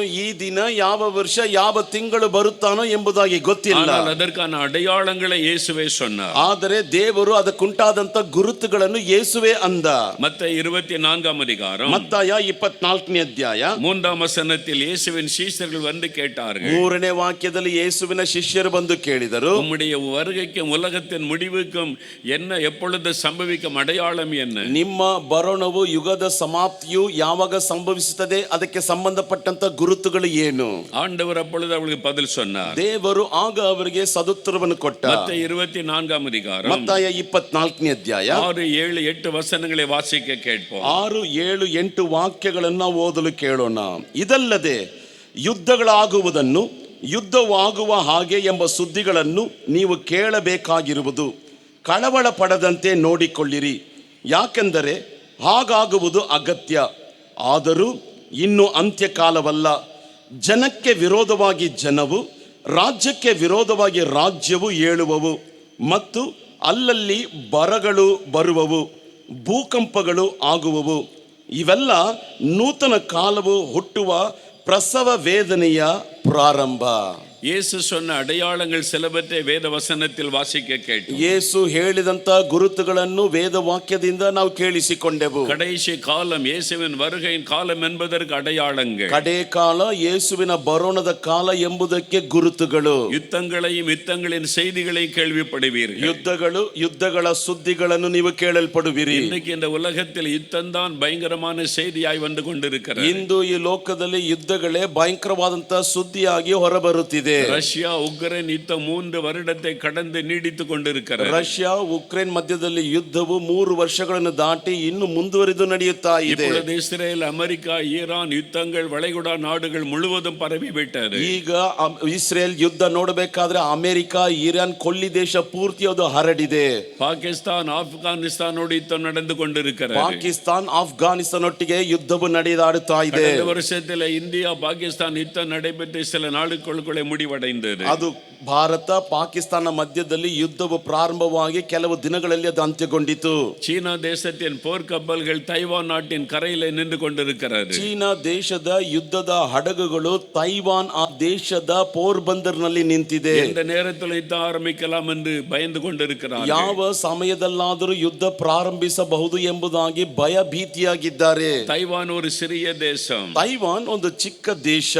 தங்கள் தேசத்தை பாதுகாக்க எல்லாருக்கும் ராணுவ பயிற்சி கொடுத்து கொண்டிருக்கிறார்கள். ತನ್ನ ದೇಶವನ್ನು ಸಂರಕ್ಷಿಸಲು ಎಲ್ಲ ಯುದ್ಧದ ತರಬೇತಿಯನ್ನು ಕೊಡುತ್ತಿದ್ದಾರೆ. இதெல்லாம் ஆண்டவருடைய வருகைக்குரிய முக்கியமான அடையாளங்கள். ಇದೆಲ್ಲ ದೇವರ ಬರೋಣಕ್ಕೆ ಸಂಬಂಧಪಟ್ಟಂತ ಬಹಳ ಪ್ರಾಮುಖ್ಯವಾದಂತ ಗುರುತುಗಳು. பஞ்சங்கள் உண்டாகும், ಬರಗಳು ಉಂಟಾಗುತ್ತದೆ. இப்பொழுது பாருங்க, கேஸ் சிலிண்டர் பஞ்சம் வந்து விட்டது. ಈಗ ನೋಡ್ರಿ, ಗ್ಯಾಸ್ ಸಿಲಿಂಡರ್ ನ ಬರಗಾಲ ಬಂದಿದೆ. அடுத்தது ஆயில் பஞ்சம் வந்து விடுமோ என்ற பயம் உண்டாகி கொண்டிருக்கிறது. ನಂತರ ಎಣ್ಣೆಗೆ ಸಂಬಂಧಪಟ್ಟಂತ ಬರ ಬರುತ್ತಿದೆಯೋ ಎಂಬುದಾಗಿ ಹೆದರಿಕೆ ಉಂಟಾಗುತ್ತಿದೆ. உலகத்தின் பல தேசங்களிலே பஞ்சங்கள் தலைவிரித்தாடுகிறது. ಲೋಕದ ಹಲವಾರು ರಾಷ್ಟ್ರಗಳಲ್ಲಿ ಈ ಬರವು ತಲೆ ಬಿಚ್ಚಿ ಆಡುತ್ತಾ ಇದೆ. இந்தியாவிலேயே கோடிக்கணக்கான பேர் இரவு பசியோட சாப்பாடு இல்லாமல் படுக்கைக்கு போகிறாள் என்று கணக்கெடுப்பு சொல்லுகிறது. ಭಾರತದಲ್ಲಿಯೇ ಕೋಟಿಗಟ್ಟಲೆ ಜನರು ರಾತ್ರಿ ವೇಳೆಯಲ್ಲಿ ಊಟ ಇಲ್ಲದೆ ಹಾಸಿಗೆಗೆ ಹೋಗ್ತಾರೆ ಎಂಬುದಾಗಿ ಒಂದು ಲೆಕ್ಕ ಅಂಶ ಹೇಳಲಾಗುತ್ತದೆ. கொள்ளை நோய்கள், ಮರಣಕರವಾದ ವ್ಯಾಧಿಗಳು, அதிர்ச்சிகள், ಭೂಕಂಪಗಳು இதெல்லாம் இன்றைக்கு தொடர்ந்து நடைபெற்று கொண்டே இருக்கிறது. ಇದೆಲ್ಲವೂ ಇಂದು ಸತತವಾಗಿ ನಡೆಯುತ್ತಾ ಇದೆ. இயேசு சொன்ன அடையாளங்கள் நம்மை சுற்றிலும் நடைபெறுகிறது. ಯೇಸು ಹೇಳಿದಂತ ಗುರುತುಗಳು ನಮ್ಮ ಸುತ್ತಲೂ ನಡೆಯುತ್ತಾ இது ಇದೆ. எதை வெளிப்படுத்துகிறது? ಇದು ಯಾವುದನ್ನು ತೋರಿಸುತ್ತದೆ? இயேசு சீக்கிரம் வரப்போகிறார். ಯೇಸು ಬಹುಬೇಗನೆ ಬರಲಿದ್ದಾನೆ. அவருடைய வருகை சமீபித்து விட்டது. ಆತನ ಬರೋಣವು ಸಮೀಪವಾಗಿದೆ. உலகம் முடிவடைகிற காலம் வந்து விட்டது. ಯುಗವು ಸಮಾಪ್ತಿಗೊಳ್ಳುವಂತ ಕಾಲವು ಸಮೀಪವಾಗಿದೆ. இயேசு சொன்னது எல்லா வார்த்தைகளையும் நிறைவேறி கொண்டிருக்கிறது. ಯೇಸು ಹೇಳಿದಂತ ಎಲ್ಲಾ ವಾಕ್ಯಗಳು ನೆರವೇರುತ್ತಾ ಇದೆ. இன்னொரு அடையாளத்தை ஆண்டவர் சொன்னார். ಇನ್ನೊಂದು ಗುರುತನ್ನು ದೇವರಂದ. மத்தேயு 24:9 வாசித்து பாருங்க. ಮತ್ತಾಯ 24:9 ಓದಿ ನೋಡಿರಿ. உங்களை உபத்திரவத்துக்கு ஒப்பு கொடுப்பார்கள், ನಿಮ್ಮನ್ನು ಉಪದ್ರವಕ್ಕೆ ಒಪ್ಪಿಸಿಕೊಡುವರು, உங்களை கொலை செய்வார்கள், ನಿಮ್ಮನ್ನು ಕೊಲ್ಲುವರು. இயேசுவை பற்றி அறிவிக்கிறவர்கள் உபத்திரப்படுத்தப்படுவார்கள். ಯೇಸುವಿನ ಬಗ್ಗೆ ಸಾರುವವರು ಉಪದ್ರವ ಪಡಿಸಲ್ಪಡುವರು. கிறிஸ்தவர்களுக்கு உபத்திரவங்கள் உண்டாகும், ಕ್ರೈಸ್ತರಿಗೆ ಉಪದ್ರವ ಉಂಟಾಗುತ್ತದೆ. அவர்கள் தாக்கப்படுவார்கள், ಅವರು ಹೊಡೆಯಲ್ಪಡುವರು, அவருடைய ஆலயங்கள் இடிக்கப்படும், ಅವರ ಆಲಯಗಳು ಕೆಡವಲ್ಪಡುತ್ತದೆ, ஊழியர்கள் சிறைச்சாலையிலே போடப்படுவார்கள், ಸೇವಕರು ಸೆರೆಮನೆಯಲ್ಲಿ ಹಾಕಲ್ಪಡುತ್ತಾರೆ, பொய்யான குற்றச்சாட்டுகள் சொல்லப்படும், ಸುಳ್ಳಾದ ಅಪರಾಧಗಳು ಅವರ ಮೇಲೆ ಹೊರಿಸಲ್ಪಡುತ್ತದೆ. இதெல்லாம் இந்த வேதத்தில் எழுதப்பட்டிருக்கிறது. ಇದೆಲ್ಲವೂ ಕೂಡ ಈ ಸತ್ಯ ವೇದದಲ್ಲಿ ಬರೆಯಲ್ಪಟ್ಟಿದೆ. இயேசு சொல்லாத ஒன்று நடக்கவில்லை. ಯೇಸು ಹೇಳದೆ ಇರುವಂತ ಯಾವುದು ನಡೆಯುತ್ತಾ ಇಲ್ಲ. இதெல்லாம் இன்றைக்கு இயேசு சீக்கிரம் வரப்போகிறார் என்பதை விளங்க பண்ணுகிறது. ಇದು ಎಲ್ಲವೂ ಕೂಡ ಯೇಸು ಬಹುಬೇಗನೆ ಬರುತ್ತಾನೆ ಎಂಬುದನ್ನು ಅರ್ಥಪಡಿಸುತ್ತದೆ. உலகத்தின் பல தேசங்களிலே கிறிஸ்தவர்கள் உபத்திரப்படுத்தப்படுகிறார்கள். ಲೋಕದ ನಾನಾ ರಾಷ್ಟ್ರಗಳಲ್ಲಿ ಕ್ರೈಸ್ತರು ಹಿಂಸೆಗೊಳಗಾಗುತ್ತಿದ್ದಾರೆ. ஒரு வருஷத்தில் குறைந்தது 1,00,000 பேர் இயேசுவுக்காக இரத்த சாட்சியாய் மரிக்கிறார்கள். ಒಂದು ವರ್ಷದಲ್ಲಿ ಕಡಿಮೆ ಪಕ್ಷ 1,00,000 ಜನರು ಯೇಸುವಿಗಾಗಿ ರಕ್ತ ಸಾಕ್ಷಿಯಾಗಿ ಸಾಯ್ತಿದ್ದಾರೆ. இதுதான் இன்னைக்கு உலகத்தின் நிலைமை. ಇದುವೇ ಇದು ಲೋಕದ ಪರಿಸ್ಥಿತಿ. இது எதை காண்பிக்கிறது? ಇದು ಯಾವುದನ್ನು ತೋರಿಸುತ್ತದೆ? வருகை சமீபித்து விட்டது என்பதை காண்பிக்கிறது. ಬರೋಣ ಸಮೀಪವಾಗಿದೆ ಎಂಬುದನ್ನು ತೋರಿಸುತ್ತದೆ. இன்னொரு முக்கியமான அடையாளம், ಇನ್ನೊಂದು ಮುಖ್ಯವಾದಂತ ಗುರುತು மத்தேயு 24:14. ಮತ್ತಾಯ 24:14. ராஜ்யத்தினுடைய இந்த சுவிசேஷம் பூமியில் உள்ள சகல ஜாதிகளுக்கு சாட்சியாய் பிரசங்கிக்கப்படும். ರಾಜ್ಯದ ಈ ಸುವಾರ್ತೆಯು ಸರ್ವ ಲೋಕದಲ್ಲಿ ಎಲ್ಲಾ ಜನಾಂಗಗಳಿಗೆ ಸಾಕ್ಷಿಯಾಗಿ ಸಾರಲಾಗುವುದು. இயேசு என்ற நற்செய்தி எல்லா மக்களுக்கும் அறிவிக்கப்படும். ಯೇಸು ಎಂಬ ಶುಭ ವರ್ತಮಾನ ಎಲ್ಲಾ ಜನರಿಗೆ ಸಾರಲಾಗುವುದು. அப்பொழுதுதான் முடிவு வரும். ಆಗಲೇ ಅಂತ್ಯ ಬರುತ್ತದೆ. ஆகவேதான் தீவிரமாக இன்றைக்கு சுவிசேஷம் அறிவிக்கப்படுகிறது. ಆದ್ದರಿಂದಲೇ ತೀವ್ರವಾಗಿ ಇಂದು ಸುವಾರ್ತೆಯು ಸಾರಲ್ಪಡುತ್ತಾ ಇದೆ. உபத்திரவத்திற்கு மத்தியிலும், ಉಪದ್ರವಗಳ ಮಧ್ಯದಲ್ಲಿಯೂ, பாடுகளுக்கு மத்தியிலும், ಪಾಡುಗಳ ಮಧ್ಯದಲ್ಲಿಯೂ, பயமுறுத்தல்களுக்கு மத்தியிலும், ಬೆದರಿಕೆಯ ಮಧ್ಯದಲ್ಲಿಯೂ இயேசுவை அறிவிக்க காரணம் என்ன? ಯೇಸುವನ್ನು ಸಾರಲು ಕಾರಣವೇನು? அதை இயேசு ஏற்கனவே சொல்லி இருக்கிறார். ಅದನ್ನು ಯೇಸು ಆಗಲೇ ಹೇಳಿದ್ದಾನೆ. அதற்கு மத்தியில் என் சுவிசேஷம் அறிவிக்கப்படும். ಅದರ ಮಧ್ಯದಲ್ಲಿ ಸುವಾರ್ತೆ ಸಾರಲ್ಪಡುತ್ತದೆ. கடைசி காலத்தில் இப்படித்தான் இருக்கும். ಕಡೆ ಕಾಲದಲ್ಲಿ ಹೀಗೆ ಇರುತ್ತದೆ. ஆனாலும் என் வார்த்தைகள் அறிவிக்கப்படும். ಆದರೂ ನನ್ನ ಮಾತುಗಳು ಸಾರಲ್ಪಡುತ್ತದೆ. அதுதான் கர்த்தர் இன்றைக்கு செய்து கொண்டிருக்கிறார். ಅದನ್ನೇ ಕರ್ತನು ಇವತ್ತು ಮಾಡುತ್ತಿದ್ದಾನೆ. தேவன் செய்கிறதை மனிதன் ஒருவனை தடுத்து விட முடியாது. ದೇವರು ಮಾಡುವುದನ್ನು ಮನುಷ್ಯನು ಒಂದು ಕಾಲವೂ ತಡೆ ಮಾಡಲು ಸಾಧ್ಯವಿಲ್ಲ. வானத்தை பூமಿ ಉಂಟಾಕಿನ தேவனுடைய கட்டளை, ಭೂಮಿ ಆಕಾಶವನ್ನು ಉಂಟು ಮಾಡಿದಂತ ದೇವರ ಕಟ್ಟಳೆ, சுவிசேஷத்தை எல்லாருக்கும் அறிவித்தே ஆக வேண்டும். ಸುವಾರ್ತೆಯನ್ನು ಎಲ್ಲರಿಗೂ ಸಾರಲೇಬೇಕು. இயேசு என்ற நற்செய்தி சொல்லப்பட வேண்டும். ಯೇಸು ಎಂಬ ಶುಭ ವರ್ತಮಾನವು ಸಾರಲ್ಪಡಲೇಬೇಕು. அப்பொழுதுதான் முடிவு வர முடியும். ಆಗಲೇ ಅಂತ್ಯವು ಬರಲು ಸಾಧ್ಯ. இவைகள் சம்பவிக்கும் போது, ಇವುಗಳು ಸಂಭವಿಸುವಾಗ மார்க் 13:29 ಮಾರ್ಕ 13ನೇ ಅಧ್ಯಾಯ 29ನೇ ವಾಕ್ಯ, இவைகள் சம்பவிப்பதை நீங்கள் பார்க்கும் பொழுது, ಇವುಗಳು ನಡೆಯುವುದನ್ನು ನೀವು ನೋಡುವಾಗ அவர் சமீபமாய் வாசலருகே வந்துவிட்டார் என்பதை அறியுங்கள். ಸಮೀಪವಾಗಿ ಬಾಗಿಲ ಬಳಿಯಲ್ಲಿ ಬಂದು ಬಿಟ್ಟನು ಎಂಬುದನ್ನು ಅರಿತುಕೊಳ್ಳಿರಿ. கிறிஸ்தவர்கள் அறிந்து கொள்ள வேண்டிய சத்தியம், ಕ್ರೈಸ್ತರು ತಿಳಿದುಕೊಳ್ಳಬೇಕಾದ ಸತ್ಯ, இயேசு வாசற்படியிலே வந்துவிட்டார். ಯೇಸು ಬಾಗಿಲ ಬಳಿಯಲ್ಲಿ ಬಂದು ಬಿಟ್ಟ. எனக்கு அன்பான சகோதரர்களே, ನನಗೆ ಪ್ರಿಯರಾದ ಸಹೋದರರೇ, நாம் தான் ஒருவேளை கடைசி சந்ததியாக இருக்கலாம். ನಾವೇ ಒಂದು ವೇಳೆ ಕಡೆಯ ಸಂತತಿಯಾಗಿರಬಹುದು. இயேசு சொன்ன அடையாளங்கள் தீவிரமாய் நடக்கிறது. ಯೇಸು ಹೇಳಿದಂತ ಗುರುತುಗಳು ತೀವ್ರವಾಗಿ ನಡೆಯುತ್ತಿದೆ. அவர் வாசலருகே வந்துவிட்டார். ಆತನು ಬಾಗಿಲ ಬಳಿಯಲ್ಲಿ ಬಂದು ಬಿಟ್ಟ. அவர் உலகத்திலே வெளிப்படுகிற காலம் வந்துவிட்டது. ಆತನು ಈ ಲೋಕದಲ್ಲಿ ಪ್ರತ್ಯಕ್ಷವಾಗುವಂತ ಕಾಲವು ಬಂದು ಬಿಟ್ಟಿದೆ. ஆகவே இந்த நாளிலே, ಆದ್ದರಿಂದ ಈ ದಿನದಲ್ಲಿ வேத வசனம் சொல்லுகிறது, ವೇದ ವಾಕ್ಯವನ್ನುತ್ತದೆ, உன் தேவனை சந்திக்க ஆயத்தப்படு. ನಿನ್ನ ದೇವರನ್ನು ಸಂಧಿಸಲು ಸಿದ್ಧವಾಗು. கிறிஸ்தவனே, உன் தேவனை சந்திக்க ஆயத்தப்படு. ಕ್ರೈಸ್ತನೇ, ನಿನ್ನ ದೇವರನ್ನು ಸಂಧಿಸಲು ಸಿದ್ಧನಾಗು. கிறிஸ்தவளே, இயேசுவை சந்திக்க ஆயத்தப்படு. ಕ್ರೈಸ್ತಲೇ, ಯೇಸುವನ್ನು ಸಂಧಿಸಲು ಸಿದ್ಧಳಾಗು. இதோ அவர் சீக்கிரமாய் வருகிறார். ಇಗೋ ಆತನು ಅತಿ ಬೇಗನೆ அவர் ಬರಲಿದ್ದಾನೆ. வாசற்படியிலே வந்து விட்டார். ಆತನು ಬಾಗಿಲ ಬಳಿಯಲ್ಲಿ ಬಂದು ಬಿಟ್ಟ. அவரை சந்திக்க நீ ஆயத்தமா? ಆತನನ್ನು ಸಂಧಿಸಲು ನೀನು ಸಿದ್ಧನಾ? அவரை சந்திக்க நீ ஆயத்தமா? ಆತನನ್ನು ಸಂಧಿಸಲು ನೀನು ಸಿದ್ಧನಾ? ஆகவே அவரை சந்திக்க ஆயத்தப்படுவதற்கு தான் இந்த கூட்டம். ಆತನನ್ನು ಸಂಧಿಸಲು ಸಿದ್ಧತೆಯಾಗುವುದಕ್ಕಾಗಿಯೇ ಈ ಕೂಟ. அவர் வரும் பொழுது யார் அவரை மகிழ்ச்சியோடு சந்திக்க முடியும்? ಆತನು ಬರುವಾಗ ಯಾರು ಆತನನ್ನು ಸಂತೋಷದಿಂದ ಸಂಧಿಸಲಾಗುತ್ತದೆ? கிறிஸ்தவ பெயரை வைத்துக் கொண்டவர்கள் எல்லாம் அவரை சந்திக்க முடியுமா? ಕ್ರೈಸ್ತ ಹೆಸರನ್ನು ಇಟ್ಟುಕೊಂಡು ಅವರೆಲ್ಲರೂ ಆತನನ್ನು ಸಂಧಿಸಲು ಸಾಧ್ಯನಾ? வாரத்துக்கு ஒரு நாள் ஆலயத்துக்கு போகிற எல்லாரும் பரலோகத்துக்கு போய்விட முடியுமா? ವಾರಕ್ಕೆ ಒಂದು ದಿನ ಆಲಯಕ್ಕೆ ಹೋಗುವಂತ ಎಲ್ಲರೂ ಪರಲೋಕ ರಾಜ್ಯಕ್ಕೆ ಹೋಗಲು ಸಾಧ್ಯನಾ? இயேசுவுக்கு காணிக்கை கொடுக்கிற எல்லாரும் பரலோகத்துக்கு போய்விட முடியுமா? ಯೇಸುವಿಗೆ ಕಾಣಿಕೆ ಕೊಡುವಂತ ಎಲ್ಲರೂ ಪರಲೋಕಕ್ಕೆ ಹೋಗಲು ಸಾಧ್ಯನಾ? இல்லை, ಇಲ್ಲ. இதெல்லாம் அவசியம்தான். ಇದೆಲ್ಲ ಅಗತ್ಯವೇ. ஆனால் பரலோகத்திற்கு போவதற்கு இது போதாது. ಆದರೆ ಪರಲೋಕಕ್ಕೆ ಹೋಗುವುದಕ್ಕೆ ಇದು ಸಾಲದು. அவரை சந்திப்பதற்கு இது போதாது. ಆತನನ್ನು ಸಂಧಿಸುವುದಕ್ಕೆ ಇದು ಸಾಲದು. காணிக்கை கொடுத்து பரலோகத்துக்கு போய்விட முடியாது. ಕಾಣಿಕೆ ಕೊಟ್ಟು ಪರಲೋಕಕ್ಕೆ ಹೋಗಲು ಸಾಧ್ಯವಿಲ್ಲ. பரலோகத்திற்கு போவதற்கு என்ன வழி? ಪರಲೋಕಕ್ಕೆ ಹೋಗುವುದಕ್ಕೆ ಏನ್ ಮಾರ್ಗ? இயேசு வரும் பொழுது யார் அவரை சந்திக்க முடியும்? ಯೇಸು ಬರುವಾಗ ಯಾರು ಆತನನ್ನು ಸಂಧಿಸ ಸಂಧಿಸಲು ಸಾಧ್ಯ. மத்தேயு 25ஆம் அதிகாரத்தில் ಮತ್ತಾಯ 25ನೇ ಅಧ್ಯಾಯದಲ್ಲಿ ஆண்டவர் 3 முக்கியமான காரியத்தை வருகை பற்றி சொல்லுகிறார். ದೇವರು 3 ಮುಖ್ಯವಾದಂತ ಕಾರ್ಯಗಳನ್ನು ಬರೋಣದ ಬಗ್ಗೆ ಹೇಳಿದ್ದಾನೆ. அவர் எப்படி வரப்போகிறார், ಆತನು ಹೇಗೆ ಬರಲಿದ್ದಾನೆ, அவரை சந்திக்க நாம் எப்படி ஆயத்தப்பட வேண்டும், ಆತನನ್ನು ಸಂಧಿಸಲು ನಾವು ಹೇಗೆ ಸಿದ್ಧರಾಗಬೇಕು. முதலாவது ಮೊದಲನೇದಾಗಿ மத்தேயு 25ஆம் அதிகாரம் 6ஆம் வசனத்தை வாசிப்போம். ಮತ್ತಾಯ 25ನೇ ಅಧ್ಯಾಯ 6ನೇ ವಾಕ್ಯವನ್ನು ಓದೋಣ. ಆದರೆ ಅರ್ಧರಾತ್ರಿಯಲ್ಲಿ ಇಗೋ ಮದಲಿಂಗನು ಅವರನ್ನು ಎದುರುಗೊಳ್ಳುವುದಕ್ಕೆ ಹೊರಡಿರಿ ಎಂಬ ಕೂಗಾಯಿತು. அவர் மணவாளனாய் வருகிறார். ಆತನು ಮದಲಿಂಗನಾಗಿ ಬರುತ್ತಾನೆ. மணவாளன் வருகிறார் என்ற சத்தம் துணிக்கும். ಮದಲಿಂಗನು ಬರುತ್ತಾನೆ ಎಂಬ ಧ್ವನಿಯು ಧ್ವನಿಸುತ್ತದೆ. முதலாவது இயேசு மணவாளனாய் வருகிறார். ಮೊದಲನೇದಾಗಿ ಯೇಸು ಮದಲಿಂಗನಾಗಿ ಬರುತ್ತಾನೆ. மணவாட்டியை சந்திப்பதற்காய் வருகிறார். ಮದಲಗಿತ್ತಿಯನ್ನು ಸಂಧಿಸುವುದಕ್ಕಾಗಿ ಬರುತ್ತಾನೆ. யார் மணவாட்டியாக இயேசுவை சந்திக்க முடியும்? ಯಾರು ಮದಲಗಿತ್ತಿಯಾಗಿ ಯೇಸುವನ್ನು ಸಂಧಿಸಲು ಸಾಧ್ಯ?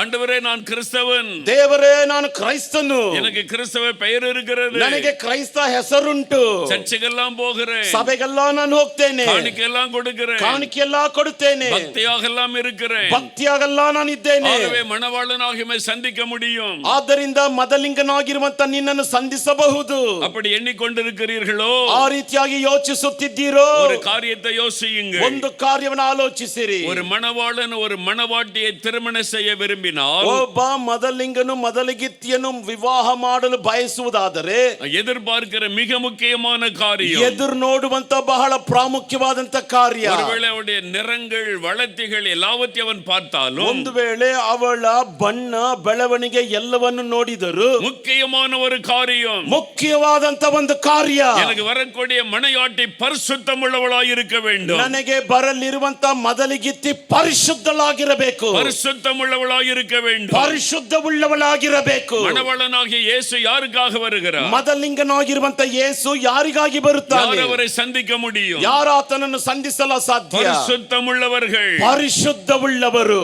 1 தெசலோனிக்கேயர் 1 ತೆಸಲೋನಿಕದವರಿಗೆ 5ஆம் அதிகாரம் 5ನೇ ಅಧ್ಯಾಯ 23ஆம் வசனத்தில் பாருங்கள். 23ನೇ ವಾಕ್ಯದಲ್ಲಿ ನೋಡಿರಿ. இயேசு கிறிஸ்து வரும் பொழுது ಯೇಸು ಕ್ರಿಸ್ತನು ಬರುವಾಗ உம்முடைய ஆவி, ஆத்மா, சரீரம் குற்றமற்றதாய் இருக்கும்படி காக்கப்படுவதாக. ನಿಮ್ಮ ಪ್ರಾಣ, ಆತ್ಮ, ಶರೀರವು ನಿರ್ದೋಷವಾಗಿರುವಂತೆ ಅದು ಸಂರಕ್ಷಿಸಲ್ಪಡಲಿ.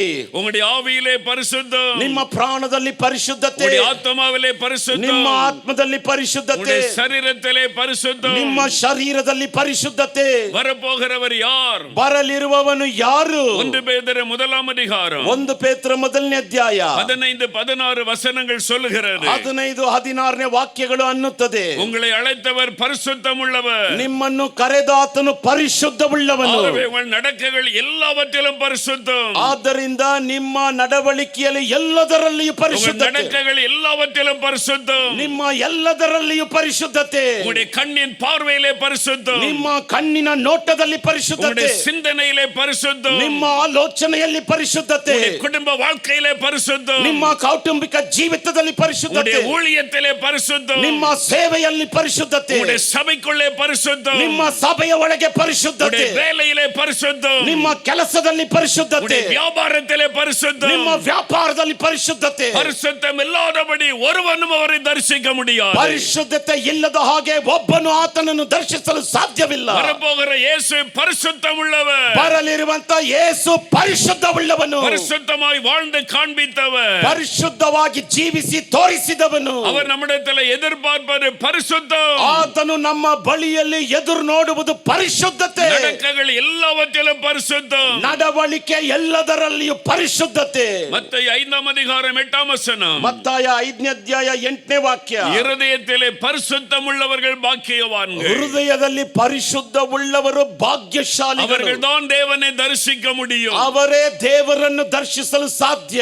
இருதயம் பரிசுத்தமாய் இருக்க வேண்டும். ಹೃದಯವು ಪರಿಶುದ್ಧವಾಗಿರಬೇಕು. ஒரு மனிதனுடைய இருதயம் எப்படி இருக்கிறது? ಒಬ್ಬ ಮನುಷ್ಯನ ಹೃದಯವು ಹೇಗೆ ಹೇಗೆ ಇದೆ? மார்க் 7ஆம் அதிகாரம் 26ஆம் வசனத்தில் இயேசு சொல்லுகிறார். ಮಾರ್ಕ 7ನೇ ಅಧ್ಯಾಯ 21ನೇ ವಾಕ್ಯದಲ್ಲಿ ಯೇಸು ಅನ್ನುತ್ತಾನೆ, மனுஷனுடைய இருதயத்திற்குள்ளிருந்து ಮನುಷ್ಯನ ಹೃದಯದ ಒಳಗಿನಿಂದ பொல்லாத சிந்தனைகள், ದುಷ್ಟ ಆಲೋಚನೆಗಳು, விபச்சாரங்கள், ವ್ಯಭಿಚಾರಗಳು, வேசித்தனங்கள், ಸೂಳೆಗಾರಿಕೆಗಳು, பொருளாசைகள், ವಸ್ತು ಆಸೆಗಳು, பெருமைகள், ಹೆಮ್ಮೆಗಳು, கோபங்கள், ಕೋಪಗಳು, எரிச்சல்கள், ಹೊಟ್ಟೆ ಕಿಚ್ಚುಗಳು, பகைகள், ಹೋರಾಟಗಳು, வைராக்கியங்கள், ವೈರಾಗ್ಯಗಳು, இதெல்லாம் மனுஷனுடைய உள்ளத்திலிருந்து புறப்பட்டவனை தீட்டுப்படுத்துகிறது. ಇವುಗಳೆಲ್ಲ ಮನುಷ್ಯನ ಹೃದಯದಿಂದ ಹೊರಟು ಅವನನ್ನು ಅಶುದ್ಧಗೊಳಿಸ್ತಾ ಇದೆ. உங்களுடைய இருதயம் பரிசுத்தமாக இருக்க வேண்டும். ನಿಮ್ಮ ಹೃದಯವು ಪರಿಶುದ್ಧವಾಗಿರಬೇಕು. ಅದಕ್ಕುள்ளே பெருமை இருக்கிறது, ಬೈಬಲ್ ಕೃಪೆಯೂ ಇದೆ, ಅದಕ್ಕುள்ளே பொறாமை இருக்கிறது, ಅದರಲ್ಲಿ ಹೊಟ್ಟೆ ಕಿಚ್ಚಿದೆ, ಅದಕ್ಕುள்ளே ಇಚ್ಛೆ இருக்கிறது, ಅದರೊಳಗೆ ಇಚ್ಛೆ ಇದೆ, அடுத்தவளை குறித்த பகை இருக்கிறது, ಇನ್ನೊಬ್ಬರ ಬಗ್ಗೆ ಹಗೆ ಇದೆ. எப்படி பரிசுத்தமுள்ள தேவனை சந்திக்க முடியும்? ಹೇಗೆ ಪರಿಶುದ್ಧವುಳ್ಳ ದೇವರನ್ನು ಸಂಧಿಸಲು ಸಾಧ್ಯ? இருதயம் பரிசுத்தமாக வேண்டும். ನಿಮ್ಮ ಹೃದಯವು ಪರಿಶುದ್ಧವಾಗಬೇಕು. யார் அதை பரிசுத்தமாக்க முடியும்? ಯಾರು ಅದನ್ನು ಪರಿಶುದ್ಧಗೊಳಿಸಲು ಸಾಧ್ಯ? இயேசு கிறிஸ்துவின் ரத்தம் சகல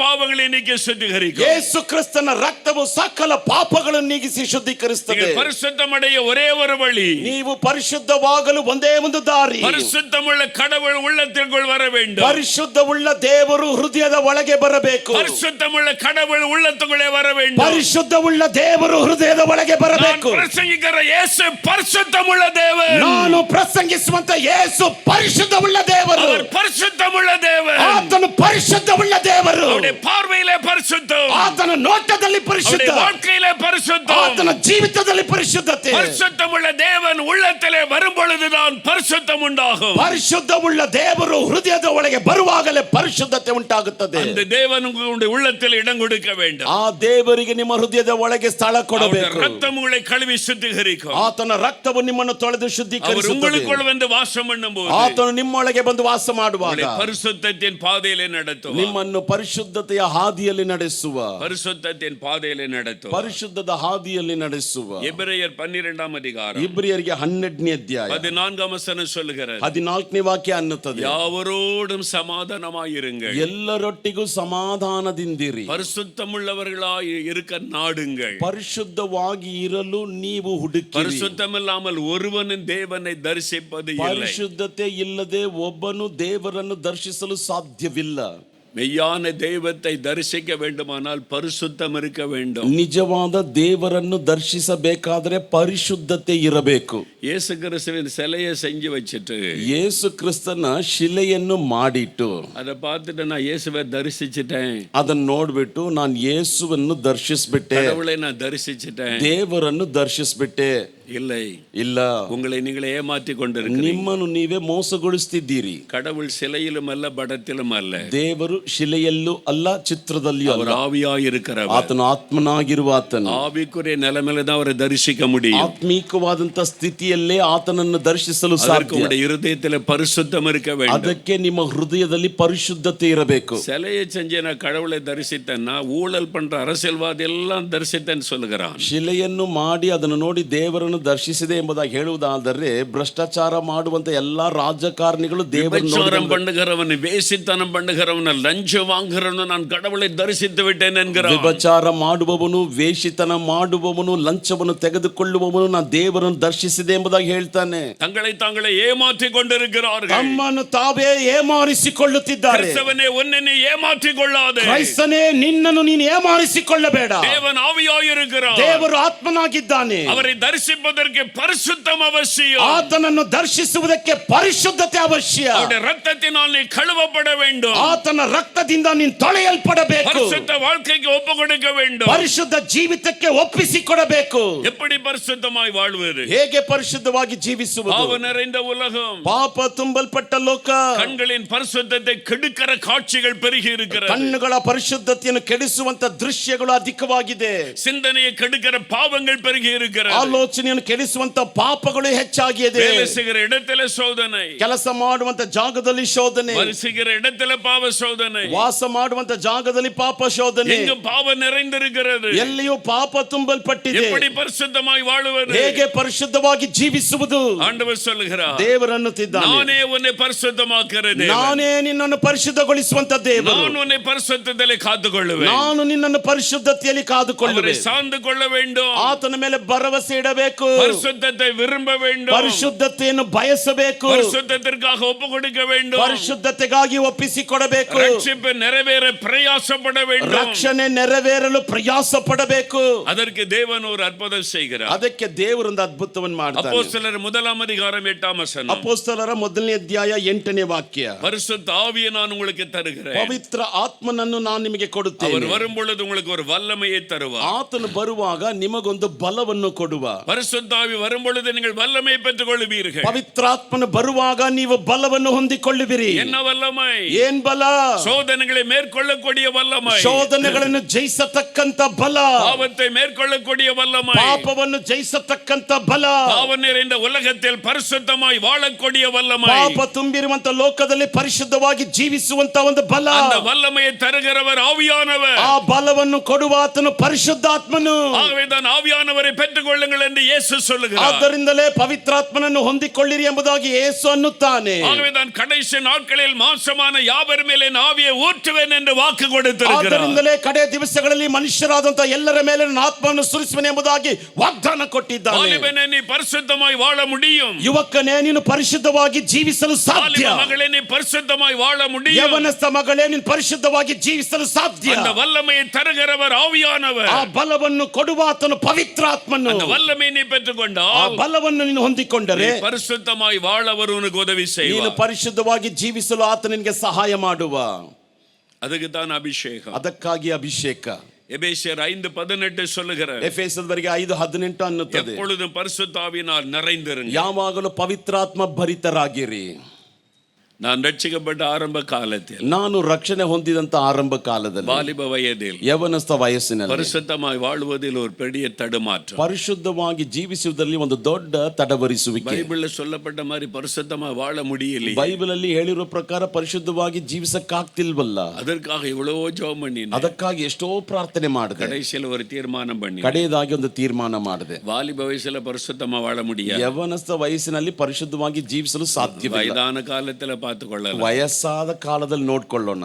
ஆண்டவர் சொன்னார், ಆದರೆ ದೇವರಂದ, இல்லை மகனே, ಇಲ್ಲ ಮಗನೇ, நான் உனக்கு பலன் தருவேன், ನಾನು ನಿನಗೆ ಬಲವನ್ನು ಕೊಡುವೆ, என் ஆவியினால் உன்னை நிரப்பினார், ನನ್ನ ಆತ್ಮದಿಂದ ನಿನ್ನನ್ನು ತುಂಬಿಸು, ஆவியானவர் உன்னை பரிசுத்தத்தின் பாதையிலே ಆ நடத்துவார். ದೇವರಾತ್ಮನು ನಿನ್ನನ್ನು ಪರಿಶುದ್ಧತೆಯ ಹಾದಿಯಲ್ಲಿ ನಡೆಸುವ. தேவன் ஒரு நாள் தம்முடைய ஆவியினால் என்னை அபிஷேகித்தார். ದೇವರು ಒಂದು ದಿನ ತನ್ನ ಆತ್ಮದಿಂದ ನನ್ನನ್ನು ಅಭಿಷೇಕಿಸಿದ. புதிய பாஷைகளை பேசி ஆண்டவரை துதிக்க ஆரம்பித்தேன். ನೂತನ ಭಾಷೆಗಳನ್ನು ಆಡಿ ದೇವರನ್ನು ಸ್ತುತಿಸಲು ಆರಂಭಿಸಿದ. என் ஆவிக்குரிய வாழ்க்கையை மாற்றினார். ನನ್ನ ಆತ್ಮಿಕ ಜೀವಿತವು ಬದಲಾಯಿತು. பாவ சோதனை வந்தது, ಪಾಪ ಶೋಧನೆಗಳು அதை ಬಂತು, மேற்கொள்ள கிருபை கொடுத்தார். ಅದನ್ನು ಜಯಿಸಲು ಕೃಪೆಯನ್ನು பாவ ಅನುಗ್ರಹಿಸಿದ. போராட்டங்கள் வந்தது, ಪಾಪದ ಹೋರಾಟಗಳು அதை ಬಂದವು, ஜெயிக்க ஆவியானவர் உதவி ಅದನ್ನು செய்தார். ಜಯಿಸಲು ದೇವರಾತ್ಮನ ಸಹಾಯ ಮಾಡಿದ. எனக்கு 50 ஆண்டுகளுக்கு மேல் ஆகிவிட்டது. ಇವತ್ತು 50 ವರ್ಷಗಳ ಮೇಲಾಗಿದೆ. அவர் என்னை பரிசுத்தத்தின் பாதையிலே நடத்தி கொண்டே இருக்கிறார். ಆತನು ನನ್ನನ್ನು ಪರಿಶುದ್ಧತೆಯ ಹಾದಿಯಲ್ಲಿ ನಡೆಸುತ್ತಾ ಇದ್ದಾನೆ. பரிசுத்தத்தின் பாதையிலே நடத்தி கொண்டே இருக்கிறார். ಪರಿಶುದ್ಧತೆಯ ಹಾದಿಯಲ್ಲಿ ನಡೆಸುತ್ತಾ ಇದ್ದಾನೆ. அந்த ஒரு நாள் அபிஷேகம் பெற்றதோடு முடிந்து விடுவதில்லை. ಅಂದು ಒಂದು ದಿನ ಅಭಿಷೇಕ ಹೊಂದಿಕೊಂಡ ನಂತರ ಬಿಟ್ಟು ಬಿಡುವುದಲ್ಲ. இன்றைக்கு அதிகாலை எழுந்து, ಪ್ರತಿನಿತ್ಯ ಮುಂಜಾನೆ ಎದ್ದು, அதிகாலையிலே முழங்காலிலே நின்று, ಮುಂಜಾನೆಯಲ್ಲಿ ಮೊಣಕಾಲಲ್ಲಿ ನಿಂತು வேத வசனத்தை தியானித்து, ವೇದ ವಾಕ್ಯವನ್ನು ಧ್ಯಾನಿಸಿ, ஆவிலே நிரம்பி நான் ஜெபம் பண்ணுகிறேன். ಆತ್ಮ ಭರಿತನಾಗಿ ನಾನು ಪ್ರಾರ್ಥಿಸ್ತೇನೆ. முதலாவது எனக்காக, ಮೊದಲನೇದಾಗಿ ನನಗಾಗಿ, என் பரிசுத்தத்திற்காக, ನನ್ನ ಪರಿಶುದ್ಧತೆಗಾಗಿ, நான் இன்னும் பரிசுத்தமாகணும், ನಾನು ಇನ್ನೂ ಪರಿಶುದ್ಧನಾಗಬೇಕು, நான் இன்னும் ನಾನು பரிசுத்தமாகணும். ಇನ್ನೂ ಪರಿಶುದ್ಧನಾಗಬೇಕು. அனுதினம் அதற்காய் ஜெபிக்கிறேன். ಪ್ರತಿನಿತ್ಯವದಕ್ಕಾಗಿ என்னால் ಪ್ರಾರ್ಥಿಸ್ತೇನೆ. வேதம் சொல்லுகிறது, பரிசுத்தமாகிறவன் இன்னும் பரிசுத்தமாக. ಏಕೆಂದ್ರೆ ಸತ್ಯವೇದವು ಅನ್ನುತ್ತದೆ, ಪರಿಶುದ್ಧವಾಗಿರುವವನು ಇನ್ನೂ ಪರಿಶುದ್ಧವಾಗಿರಲಿ. அனுதினம் ஆவிலே நிரம்பಿ ஜெபிக்க ஜெபிக்க ஜெபிக்க அவர் பலன் தருகிறார். ಅನುದಿನವೂ ಆತ್ಮ ಭರಿತನಾಗಿ ಪ್ರಾರ್ಥಿಸಲು ಪ್ರಾರ್ಥಿಸಲು ಪ್ರಾರ್ಥಿಸಲು ಆತನು ಬಲವನ್ನು அது ಕೊಡುತ್ತಾನೆ. மாத்திரಲ್ಲ, இயேசு சொன்னார், ಅದು ಮಾತ್ರವಲ್ಲ, ಯೇಸು ಅಂದ, யோவான் 17:17 ಯೋಹಾನ 17ನೇ ಅಧ್ಯಾಯ 17ನೇ ವಾಕ್ಯ, சத்தியத்தினாலே உங்களை பரிசுத்தமாக்குவார். ಸತ್ಯದಿಂದ ನಿಮ್ಮನ್ನು ಪರಿಶುದ್ಧಗೊಳಿಸುವ. வேத வசனமே சத்தியம். ವೇದ ವಾಕ್ಯವೇ ಸತ್ಯ.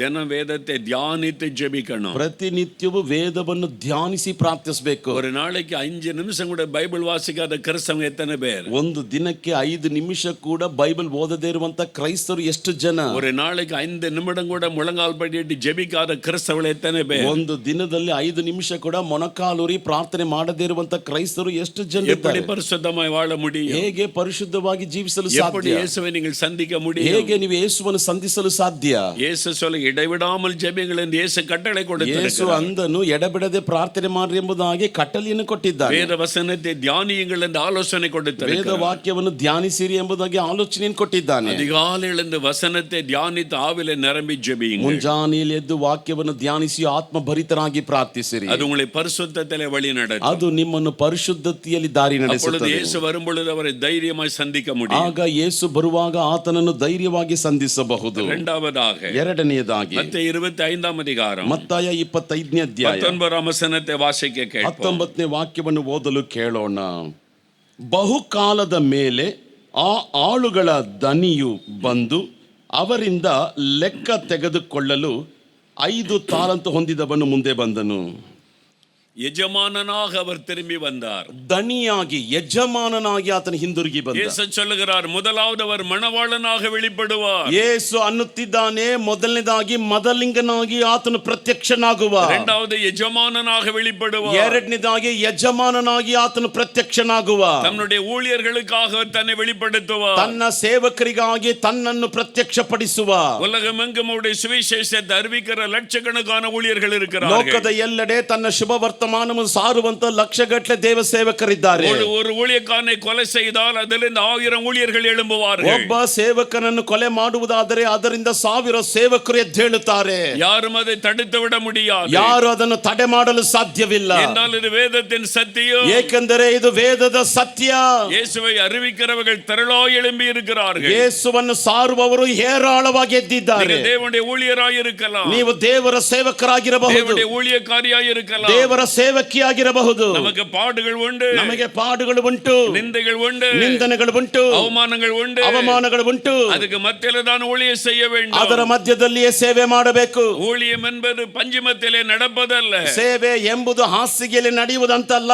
அது பாடுகள் மத்தியிலே இயேசுவுக்காக உழைப்பது. ಅದು ಪಾಡುಗಳ ಮಧ್ಯದಲ್ಲಿ ಯೇಸುವಿಗಾಗಿ ಪ್ರಯಾಸ ಪಡುವುದು. நான் ஊழியத்துக்கு ஒப்பு கொடுத்த போது, ನಾನು ಸೇವೆಗೆ ಒಪ್ಪಿಸಿಕೊಟ್ಟಾಗ அப்படிதான் நினைச்சேன். எல்லாரும் நல்ல மரியாதை கொடுப்பாங்க, ನಾನು ಹಾಗೆ ಯೋಚನೆ ಮಾಡಿದೆ, ಎಲ್ಲರೂ ಒಳ್ಳೆ ಸನ್ಮಾನ ಮಾಡ್ತಾರೆ, உற்சாகப்படுத்துவார்கள் என்று. ಉತ್ಸಾಹ ಪಡಿಸ್ತಾರೆ ಎಂಬುದಾಗಿ. ஆனா ஊழியத்துக்கு ஒப்பு கொடுத்த 1974 ಆದ್ರೆ ಸೇವೆಗೆ ಒಪ್ಪಿಸಿಕೊಟ್ಟ 1974ನೇ ಇಸುವಿ, 52 வருஷத்துக்கு முன்னால, 52 ವರ್ಷಗಳ ಹಿಂದೆ, அப்பவே நான் சொல்லாததை சொன்னதாக, ಆಗಲೇ ನಾನು ಹೇಳದೇ ಇರುವುದನ್ನು ನಾನು ಹೇಳಿದ ಹಾಗೆ, செய்யாததை செய்ததாக, ಮಾಡದವುಗಳನ್ನು ಮಾಡಿದ ಹಾಗೆ, பொய்யான குற்றச்சாட்டுகளை சொல்லி அவமானப்படுத்தினார். ಸುಳ್ಳಾದ ಅಪರಾಧಗಳನ್ನು ಹೊರಿಸಿ ಅವಮಾನಪಡಿಸಿದರು. நான் இதவா ஊழியம்? ನಾನು ಯೋಚಿಸಿದ ಮೇಲೆ ಇದೇನ ಸೇವೆ? நமக்கு இந்த ஊழியம் சரிப்படாது. ನಮಗೆ ಈ ಸೇವೆ ಸರಿ ಹೊಂದಲ್ಲ. ஆண்டவருடைய பாதத்தில் போய் அழுது கொண்டிருந்தேன். ದೇವರ ಪಾದದಲ್ಲಿ ಹೋಗಿ ಅಳುತ್ತಾ ಇದ್ದೆ. எனக்கு இந்த ஊழியம் வேண்டாம், ನನಗೆ ಈ ಸೇವೆ ಬೇಡ ಸ್ವಾಮಿ, என்னை விட்டுருங்க, ನನ್ನನ್ನು ಬಿಟ್ಟು ಬಿಡ್ರಿ, நான் ஏதாவது வேலை செய்யறேன், ನಾನೇನಾದ್ರೂ ಕೆಲಸ ಮಾಡ್ತೇನೆ, ஞாயிற்றுக்கிழமை எல்லாம் ஊழியம் செய்யறேன், ಭಾನುವಾರ ಮಾತ್ರ ಸೇವೆ ಮಾಡ್ತೇನೆ, சாயங்காலம் கூட ஊழியம் செய்யறேன், ಸಾಯಂಕಾಲ ಕೂಡ ಸೇವೆ இந்த ಮಾಡ್ತೇನೆ, முழு நேரமா வரமாட்டேன், ಪೂರ್ಣಾವರ್ತಿ ನಾನು ಬರೋದಿಲ್ಲ, என்னை விட்டுருங்க என்று சொன்னேன். ನನ್ನನ್ನು ಬಿಟ್ಟು ಬಿಡ್ರಿ ಸ್ವಾಮಿ ಅಂತ நேரம் அழுது கொண்டிருந்தேன். ಬಹು ಸಮಯ ಅಳುತ್ತಿದ್ದೆ. என்ன பொய்யானதெல்லாம் சொல்றாங்க. ಏಕೆಂದ್ರೆ ಸುಳ್ಳಾದದೆಲ್ಲ ಹೇಳ್ತಾರೆ. இது என் மனசை ரொம்ப பாதித்து விட்டது. ಇದು ನನ್ನ ಮನಸ್ಸನ್ನು ಬಹಳವಾಗಿ ಬಾಧಿಸಿತು. நடுஇரவு நேரம், ಮಧ್ಯರಾತ್ರಿಯ ವೇಳೆ தனியா உட்கார்ந்து அழுது கொண்டிருந்தேன். ಒಂಟಿಯಾಗಿ ನಾನು ಅಳುತ್ತಾ ಇದ್ದೆ. இயேசு இறங்கி வந்தார். ಯೇಸು ಇಳಿದು ಬಂದ. எதுக்கு அழுது கொண்டிருக்க? ಯಾಕೆ ಅಳ್ತಾ ಇದ್ದೀಯಾ? இந்த மாதிரி பேசுறாங்களே, ಈ ರೀತಿಯಾಗಿ ಮಾತಾಡ್ತಾರಲ್ಲ, பொய்யானதெல்லாம் சொல்றாங்க, ಸುಳ್ಳಾದದನ್ನೆಲ್ಲ ಹೇಳ್ತಾರಲ್ಲ, எனக்கு இது தாங்க முடியல. ನನಗೆ ಇದು ತಾಳಕ್ಕಾಗ್ತಿಲ್ಲ. ஆண்டவர் உடனே என்னை பார்த்து, ದೇವರು ತಕ್ಷಣ ನನ್ನನ್ನು ನೋಡಿ, உனக்கு விரோதமா பேசினாங்களா, ನಿನಗೆ ವಿರುದ್ಧವಾಗಿ ಮಾತಾಡಿದ್ರ, அவனுடைய கையை ஒடிச்சிடுறேன், ಅವರ ಕೈಯನ್ನು ಒಡೆದಾಕ್ತೇನೆ, பல்ல உடைச்சிடுறேன், ಹಲ್ಲನ್ನು ಮುರಿದಾಕ್ತೇನೆ, பாதத்துல கொண்டு வந்து போடுறேன், ನಿನ್ನ ಪಾದದಲ್ಲಿ ಬಂದು ಹಾಕ್ತೇನೆ. அப்படி ஏதாவது சொல்லுவார் நீ பார்த்தேன். ಆ ರೀತಿಯಾಗಿ ಏನಾದರೂ ಹೇಳ್ತಾನೆ ಎಂಬುದಾಗಿ ನೋಡಿದೆ. அவர் அப்படிலாம் சொல்லல. ಆತನ ಆ ರೀತಿಯಾಗೆಲ್ಲ ಹೇಳಲಿಲ್ಲ. அவர் சொன்னார், ಆತನ ಹೇಳ್ದ, அப்படிதான் பேசுவாங்க, ಹಾಗೆ ಮಾತಾಡ್ತಾರೆ, அப்படிதான் உன்னை திட்டுவாங்க. ಹಾಗೆ ನಿನ್ನನ್ನು ಬೈತಾರೆ. அன்றைக்கு என்னை திட்டினவங்க எல்லாம் கிறிஸ்தவங்க தான். ಅಂದು ನನ್ನನ್ನು ಬೈದವರೆಲ್ಲರೂ ಕ್ರೈಸ್ತರೇ. அப்படிதான் பேசுவாங்க, ಹಾಗೆ ಮಾತಾಡ್ತಾರೆ, அப்படிதான் சொல்லுவாங்க. ಹಾಗೆ ಹೇಳ್ತಾರೆ. அதுக்கு மத்தியிலே எனக்கு ஊழியம் செய்யணும். ಅದರ ಮಧ್ಯದಲ್ಲಿ ನಿಂತು ಸೇವೆ ಮಾಡಬೇಕು. சிலுவை சுமக்கணும் மகனே, ಶಿಲುಬೆಯನ್ನು ಹೊರಬೇಕು ಮಗನೇ. சிலுவை சுமக்காம ஊழியம் செய்ய முடியாது. ಶಿಲುಬೆಯ ಹೊರದೆ ಸೇವೆ ಮಾಡಲು ಸಾಧ್ಯವಿಲ್ಲ. தினமும் சிலுவை சுமக்கணும். ನೀನು ದಿನವೂ ಶಿಲುಬೆಯನ್ನು ಹೊರಬೇಕು. ಓ ஊழியன்னா சிலுவை சுமக்கணுமா? ಓ ಸೇವೆ ಅಂದ್ರೆ ಶಿಲುಬೆನ ಹೊತ್ಕೊಂಡು ನಡಿಬೇಕಾ? ஐயோ எல்லாரும் நம்மள கண்டா பயப்படுவாங்கன்னு நினைச்சேன். ಅಯ್ಯೋ ನಮ್ಮನ್ನ ನೋಡಿದ್ರೆ ಎಲ್ರು ಹೆದರ್ತಾರಂತ ನೆನೆಸ್ದೆ. எல்லாரும் மரியாதை கொடுப்பாங்கன்னு நினைச்சேன். ಎಲ್ರು ಮರ್ಯಾದೆ ಕೊಡ್ತಾರಂತ ನೆನೆಸ್ದೆ. இல்ல நிந்திப்பாங்க, ಇಲ್ಲ ನಿಂದಿಸ್ತಾರೆ, பரிகாசம் பண்ணுவாங்க, ಪರಿಹಾಸ್ಯ ಮಾಡ್ತಾರೆ, இல்லாதெல்லாம் பேசுவாங்க, ಇಲ್ಲದವುಗಳನ್ನೆಲ್ಲ ಮಾತಾಡ್ತಾರೆ. இது மாதிரிலாம் நடக்கும். ಇದೆಲ್ಲ ಈ ತರ ನಡೆಯುತ್ತೆ. எனக்கு செய்றாங்களே, ನನಗ್ ಮಾಡಿದ್ರಲ್ಲ, நான் பேசினதெல்லாம் வியாக்கியானம் பண்ணி தப்பு தப்பா விளம்பரம் பண்ணாங்க. ನಾನು ಮಾತಾಡಿದ್ದನ್ನೆಲ್ಲ ವ್ಯಾಖ್ಯಾನ ಮಾಡಿ ತಪ್ಪು ತಪ್ಪಾಗಿ ಹೇಳಿದ್ರಲ್ಲ. அற்புதம் செய்தா அதுல குறை ನಾನು கண்டுபிடிச்சாங்க. ಅದ್ಭುತ ಮಾಡಿದ್ರೆ ಅದು ತಪ್ಪು ಕಂಡುಹಿಡಿದ್ರು. பொய்யான குற்றச்சாட்டை சொன்னாங்க, ಸುಳ್ಳಾದ ಅಪರಾಧಗಳನ್ನು ಹೊರಿಸಿದ್ರು, முகத்துல துப்புனாங்க, ಮುಖದಲ್ಲಿ ಉಗುಳಿದ್ರು, அடிச்சாங்க. ಹೊಡೆದರು. அதுக்கு மத்தியில தான் நான் ஊழியம் செய்வேன். ಅದರ ಮಧ್ಯದಲ್ಲಿ ನಾನು ಸೇವೆ ಮಾಡಿ, நீயும் என்னை பின்பற்றி வரணும். ನೀನು ನನ್ನನ್ನು ಹಿಂಬಾಲಿಸಿ ಬರಬೇಕು. அன்னைக்கு ராத்திரி ஒப்பு கொடுத்தேன். ಅಂದು ರಾತ್ರಿ ಒಪ್ಪಿಸಿಕೊಟ್ಟೆ. ஆண்டவரே சிலுவை சுமந்து உம்மை பின்பற்றுவேன். ದೇವರೇ ಶಿಲುಬೆಯನ್ನು ಹೊತ್ತುಕೊಂಡು ನೀನು ಹಿಂಬಾಲಿಸ್ತೇನೆ. எத்தனை பாடு நின்று வந்தாலும் உமக்கு ஊழியம் செய்வேன். ಎಷ್ಟೊಂದು ಪಾಡುಗಳು ನಿಂದೆಗಳು ಬಂದರೂ ಸೇವೆ ಮಾಡ್ತೇನೆ. என்னை ஒப்பு கொடுத்தேன். ನನ್ನನ್ನು ಒಪ್ಪಿಸಿಕೊಟ್ಟೆ. ஆண்டவர் கிருபை கொடுத்தார். ದೇವರು ಕೃಪೆಯನ್ನು ಕೊಟ್ಟ. அந்த துக்கத்தை எல்லாம் எடுத்து ಆ போட்டார். ದುಃಖವನ್ನೆಲ್ಲ ತೆಗೆದು ಹಾಕಿದ. எத்தனை பாடு வந்தாலும் மகிழ்ச்சியோடு ஊழியம் செய்ய வைத்தார். ಎಷ್ಟೊಂದು ಪಾಡುಗಳು ಬಂದರೂ ಕೂಡ ಸಂತೋಷದಿಂದ ಸೇವೆ ಮಾಡ್ತೇನೆ. பாடு வந்தா இன்னும் அதிக சந்தோஷமாக இருக்கிறது. ಪಾಡು ಬಂದ್ರೆ ಇನ್ನು ಅಧಿಕ என் ಸಂತೋಷವಾಗಿರ್ತೇನೆ. இயேசுவுக்காக பாடுபடுவதிலே பெரிய பாக்கியம் ஒன்றுமில்லை. ನನ್ನ ಯೇಸುವಿಗಾಗಿ ಪಾಡು ಅನುಭವಿಸಕ್ಕಿಂತ ದೊಡ್ಡ ಬಾಧ್ಯತೆ ಏನೂ ಇಲ್ಲ. இன்றைக்கு பேசுவது அல்ல, ಇಂದು ಮಾತಾಡುವುದು ಅಲ್ಲ. இன்றைக்கு எங்கே உட்கார்ந்து பேசுறாங்க. ಇಂದು ಎಲ್ಲೋ ಕೂತ್ಕೊಂಡು ಮಾತಾಡ್ತಾರೆ. 45 வருஷத்துக்கு முன்னால 45 ವರ್ಷಗಳ ಹಿಂದೆ எங்க ஊழியம் நடக்கிற கிராமத்திலேயே கூட்டம் போட்டு என்னை பொது இடத்துல திட்டுனாங்க. ನಾನು ಸೇವೆ ಮಾಡುವಂತ ಗ್ರಾಮದಲ್ಲಿ ಸಾಮಾನ್ಯ ಸ್ಥಳದಲ್ಲಿ ವೇದಿಕೆ ಹಾಕಿ ಬೈದರು. சில மத தீவிரவாத அமைப்புகள் ಕೆಲವು ಮತದ ಉಗ್ರಗಾಮಿಗಳ ಸಂಘಟನೆಗಳು கேவலமா பேசினாங்க, ಕೇವಲವಾಗಿ ಮಾತಾಡಿದರು, நேரடியா திட்டுனாங்க. ನೇರವಾಗಿ ಬೈದರು. அதற்காக நான் ஆண்டவரை ஸ்தோத்திரம் பண்ணினேன். ಅದಕ್ಕಾಗಿ ನಾನು ದೇವರನ್ನು ಸ್ತೋತ್ರ ಮಾಡಿದೆ. சோர்ந்து போகவில்லை. ಸೋತು ಹೋಗ್ಲಿಲ್ಲ. ஊழியம் செய்தால் இதெல்லாம் வரும், ಸೇವೆ ಮಾಡಿದರೆ ಇದೆಲ್ಲ ಬರುತ್ತೆ, பாடுகள் வரும், ಪಾಡುಗಳು ಬರುತ್ತೆ. அதுக்கு மத்தியில ஏன் ஊழியம் செய்கிறோம்? ಅದರ ಮಧ್ಯದಲ್ಲಿ ಯಾಕೆ ಸೇವೆ ಮಾಡ್ತೇವೆ? ஒரு நாள் வரப்போகிறது, ಒಂದು ದಿನ ಬರಲಿದೆ.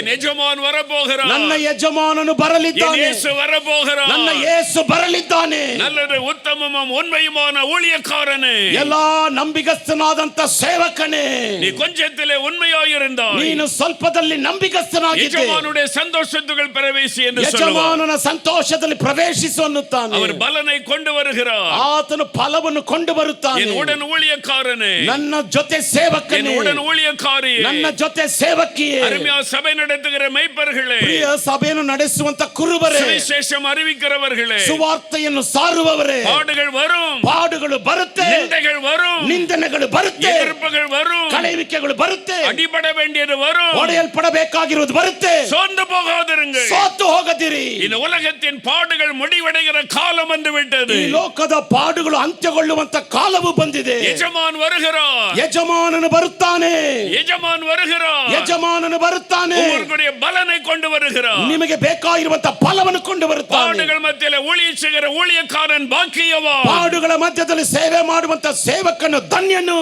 பாடுகள் மத்தியில ஊழியம் செய்கிற ஊழியக்காரி பாக்கியவதி. ಪಾಡುಗಳ ಮಧ್ಯದಲ್ಲಿ ಸೇವೆಯನ್ನು ಮಾಡುವಂತ ಸೇವಕಿಯು ಧನ್ಯಳು. இயேசுவோடு இருந்த 12 சீஷர்கள் ரத்த சாட்சியாகத்தான் மரித்தார்கள். ಯೇಸುವಿನ ಸಂಗಡ ಇದ್ದಂತ 12 ಶಿಷ್ಯರು ರಕ್ತ ಸಾಕ್ಷಿಯಾಗಿ ಸತ್ತರು. இந்த பைபிளை எடுக்கும் பொழுது ಈ ಬೈಬಲ್ ಅನ್ನು ತೆಗೆಯುವಾಗ இயேசுவுக்காக நிந்திக்கப்படுவதற்கு மாத்திரமல்ல, ಯೇಸುವಿಗಾಗಿ ನಿಂದಿಸಲ್ಪಡುವುದಕ್ಕಾಗಿ ಮಾತ್ರವಲ್ಲ, அவரை உயிரை கொடுக்க ஆயத்தமாகத்தான் பைபிளை கையில தூக்கி இருக்கிறோம். ಪ್ರಾಣವನ್ನು ತೆಗೆಯಲು ಕೊಡುವುದಕ್ಕಾಗಿ ಬೈಬಲ್ ಅನ್ನು ತೆಗೆದಿದ್ದೇವೆ. பாடுகள் உண்டு, ಪಾಡುಗಳು ಉಂಟು, நெருக்கங்கள் உண்டு, ಬಿಕ್ಕಟ್ಟುಗಳು ಉಂಟು. ஆனா ஒன்றை அறிந்து கொள்ள, ಆದ್ರೆ ಒಂದನ್ನು ತಿಳಿದುಕೊಳ್ಳ್ರಿ, ஆண்டவரை பாடுபடுத்துறவங்களை ஆசீர்வதியுங்க. ದೇವರಂದ ನಿನ್ನನ್ನು ಪಾಡುಪಡಿಸುವವರನ್ನು ಆಶೀರ್ವದಿಸು. அதுதான் இயேசுனை கற்றுக் கொடுத்தார். ಅದುವೇ ಯೇಸು ನನಗೆ ಕಲಿಸಿಕೊಟ್ಟ. உன்னை நிந்திக்கிறாங்க, ನಿಮ್ಮನ್ನು ನಿಂದಿಸ್ತಾರೆ, பரிகசிக்கிறாங்க, ಪರಿಹಾಸ್ಯ ಮಾಡ್ತಾರೆ, கேவலமா பேசுறாங்க. ಕೇವಲವಾಗಿ ಮಾತಾಡ್ತಾರೆ. அவங்களுடைய சத்துருக்கள் அல்ல, ಅವರು ನಿಮ್ಮ ವೈರಿಗಳಲ್ಲ, அவர்களுடைய சகோதர சகோதரி, ಅವರು ಕೂಡ ನಮ್ಮ ಸಹೋದರ ಸಹೋದರಿ, உன்னுடைய இந்திய மக்கள். ನಿಮ್ಮ ಭಾರತದ ಜನ. அவங்களுக்காக நான் சிலுவையிலே மரித்தேன், ಅವರಿಗಾಗಿ ನಾನು ಶಿಲುಬೆಯಲ್ಲಿ ಸತ್ತೆ. அவங்களை ஆசீர்வதித்து ஜெபம் பண்ணேன். ಅವರನ್ನು ಆಶೀರ್ವದಿಸಿ ಪ್ರಾರ್ಥಿಸಿ. சபிக்கிறவர்களை ஆசீர்வதியுங்கள், ಶಪಿಸುವವರನ್ನು ಆಶೀರ್ವದಿಸಿ, சத்துருக்களை நேசியுங்கள், ಶತ್ರುಗಳನ್ನು ಪ್ರೀತಿಸಿರಿ. இத்தனை வருஷம் எத்தனை பேர் பகைத்தார்கள். ಇಷ್ಟೊಂದು ವರ್ಷ ಎಷ್ಟೋ ಜನರು ದ್ವೇಷಿಸಿದರು. நான் ஒருவரை கொடுத்த என் உள்ளத்திலே பகை வராதபடி கர்த்தர் காத்துக்கொண்டார். ನಾನು ಒಬ್ಬರ ಮೇಲೆ ಕೂಡ ಒಂದು ಹಗೆತನ ಬಾರದ ಹಾಗೆ ಕರ್ತನು ಕಾದುಕೊಂಡ. அவர்களை நேசிக்க கற்றுக் கொடுத்தார், ಅವರನ್ನು ಪ್ರೀತಿಸಲು அவர்களை ಕಲಿಸಿಕೊಟ್ಟ, மன்னிக்க கற்றுக் கொடுத்தார், ಅವರನ್ನು ಕ್ಷಮಿಸಲು அவர்களை ಕಲಿಸಿಕೊಟ್ಟ,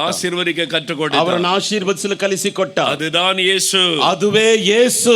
அதனால உங்களை பகைக்கிறவர்களை நேசியுங்க. ಆದ್ದರಿಂದ ನಿಮ್ಮನ್ನು ದ್ವೇಷಿಸುವವರನ್ನು ಪ್ರೀತಿಸಿರಿ, அவர்களை ஆசீர்வதியுங்க. ಅವರನ್ನು ಆಶೀರ್ವದಿಸಿರಿ. நீங்கள் அவர்களை பகைவராய் கருதாதிருங்கள். ನೀವು ಅವರನ್ನು ದ್ವೇಷಿಗಳಾಗಿ ಯೋಚನೆ ಮಾಡದಿರಿ. அவர்களும் நம்முடைய சகோதர சகோதரி. ಅವರು ಕೂಡ ನಮ್ಮ ಸಹೋದರ ಸಹೋದರಿಯರು. அவர்களுக்காக இயேசு சிலுவை சுமந்தார். ಅವರಿಗಾಗಿ ಯೇಸು ಶಿಲುಬೆಯನ್ನು ಹೊತ್ತ. அவர்களையும் ಆண்டவர் நேசிக்கிறார். ಅವರನ್ನು ದೇವರು ಪ್ರೀತಿಸ್ತಾನೆ. அவர்களும் பரலோகத்துக்கு வர விரும்புகிறார். ಅವರು ಪರಲೋಕಕ್ಕೆ ಬರಬೇಕೆಂದು ಬಯಸ್ತಾನೆ. நேசித்ததனால ನಾವು ಅವರನ್ನು ಪ್ರೀತಿಸುವುದರಿಂದ எனக்கு விரோதமாய் பேசி என்னை எப்படியாவது கேவலப்படுத்தணும்னு நீ நினைத்த சில சகோதரர்கள் இன்றைக்கு ரட்சிக்கப்பட்டு அவங்க ஊழியக்காரங்கள மாறிட்டாங்க. ನನಗೆ ವಿರುದ್ಧವಾಗಿ ಮಾತಾಡಿ ನನ್ನನ್ನು ಹೇಗಾದರೂ ದ್ವೇಷಿಸಬೇಕೆಂಬುದಾಗಿ ಹೇಳಿದಂತ ಕೆಲವರು ಸಹೋದರರು ರಕ್ಷಣೆ ಹೊಂದಿ ಸೇವಕರಾಗಿ ಬದಲಾಗಿದ್ದಾರೆ. அதுதான் இயேசுவுடைய விருப்பம். ಅದುವೇ ಯೇಸುವಿನ ಬಯಕೆ. எல்லாரையும் நேசியுங்கள். ಎಲ್ಲರನ್ನು ಪ್ರೀತಿಸಿರಿ. இயேசு மதங்களுக்கெல்லாம் அப்பாற்பட்டவர். ಯೇಸು ಮತಗಳಿಗೆಲ್ಲ ಮಿಗಿಲಾದಾತನು. எல்லாரையும் நம்ம ஒரே விதமாய் நேசிக்க வேண்டும். ಎಲ್ಲರನ್ನು ನಾವು ಒಂದೇ ತರಹ ಪ್ರೀತಿಸಬೇಕು. அவர்களுக்காக ஜெபிக்க வேண்டும். ಅವರಿಗೋಸ್ಕರ ಪ್ರಾರ್ಥಿಸಬೇಕು. அவர்கள் என் சகோதரர்கள். ದೇವರೇ, ಅವರು ನನ್ನ ಸಹೋದರರು. என்னை கேவலமாய் பேசினாலும் அவர்கள் என் சகோதரர்கள். ನನ್ನನ್ನು ಕೇವಲವಾಗಿ ಮಾತಾಡಿದರು, ಅವರು ನನ್ನ ಸಹೋದರರು. பொய்யான குற்றச்சாட்டு சொன்னாலும் அவர்கள் என் சகோதரர்கள். ನನ್ನ ಮೇಲೆ ಸುಳ್ಳಾದ ಅಪರಾಧಗಳನ್ನು ಹೊರಸಿದರು, ಅವರು ನನ್ನ ಸಹೋದರರು. அவர்களை ஆசீர்வதிக்கிறேன். ನಾನು ಅವರನ್ನು ಆಶೀರ್ವದಿಸ್ತೇನೆ. அவர்கள் ஆசீர்வதிக்கப்படணும். ಅವರು ಆಶೀರ್ವದಿಸಲ್ಪಡಬೇಕು. அவர்களை குறித்த வெறுப்பு கூட என் உள்ளத்தில் வரக்கூடாது. ಅವರ ಬಗ್ಗೆ ದ್ವೇಷ ಕೂಡ ನನ್ನ ಹೃದಯದಲ್ಲಿ ಬರಬಾರದು. அப்படிதான் நான் ஜெபிப்பேன். ಆ ರೀತಿಯಾಗಿ ನಾನು ಪ್ರಾರ್ಥಿಸುವೆ. எனக்கு கற்றுக் கொடுத்தது. ಇದು ಯೇಸು ನನಗೆ ಕಲಿಸಿಕೊಟ್ಟಿದ್ದು. அதனால பாடுகள் வரும். ಆದ್ರಿಂದ ಪಾಡುಗಳು ಬರುತ್ತೆ.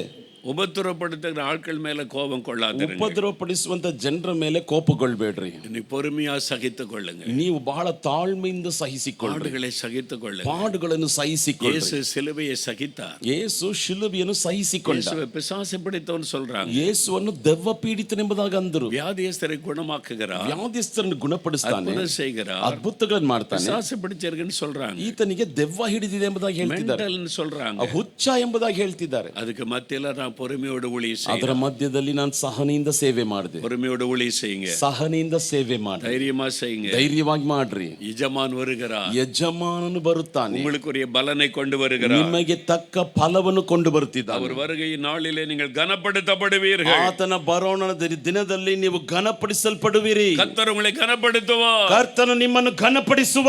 உண்மையும் உத்தமமான ஊழியக்காரனே என்று சொல்லுவார். ಉತ್ತಮನಾದಂತ ಎಲ್ಲ ನಂಬಿಗಸ್ತನಾದಂತ ಸೇವಕನೇ ಎಂಬುದಾಗಿ ಅನ್ನುವ.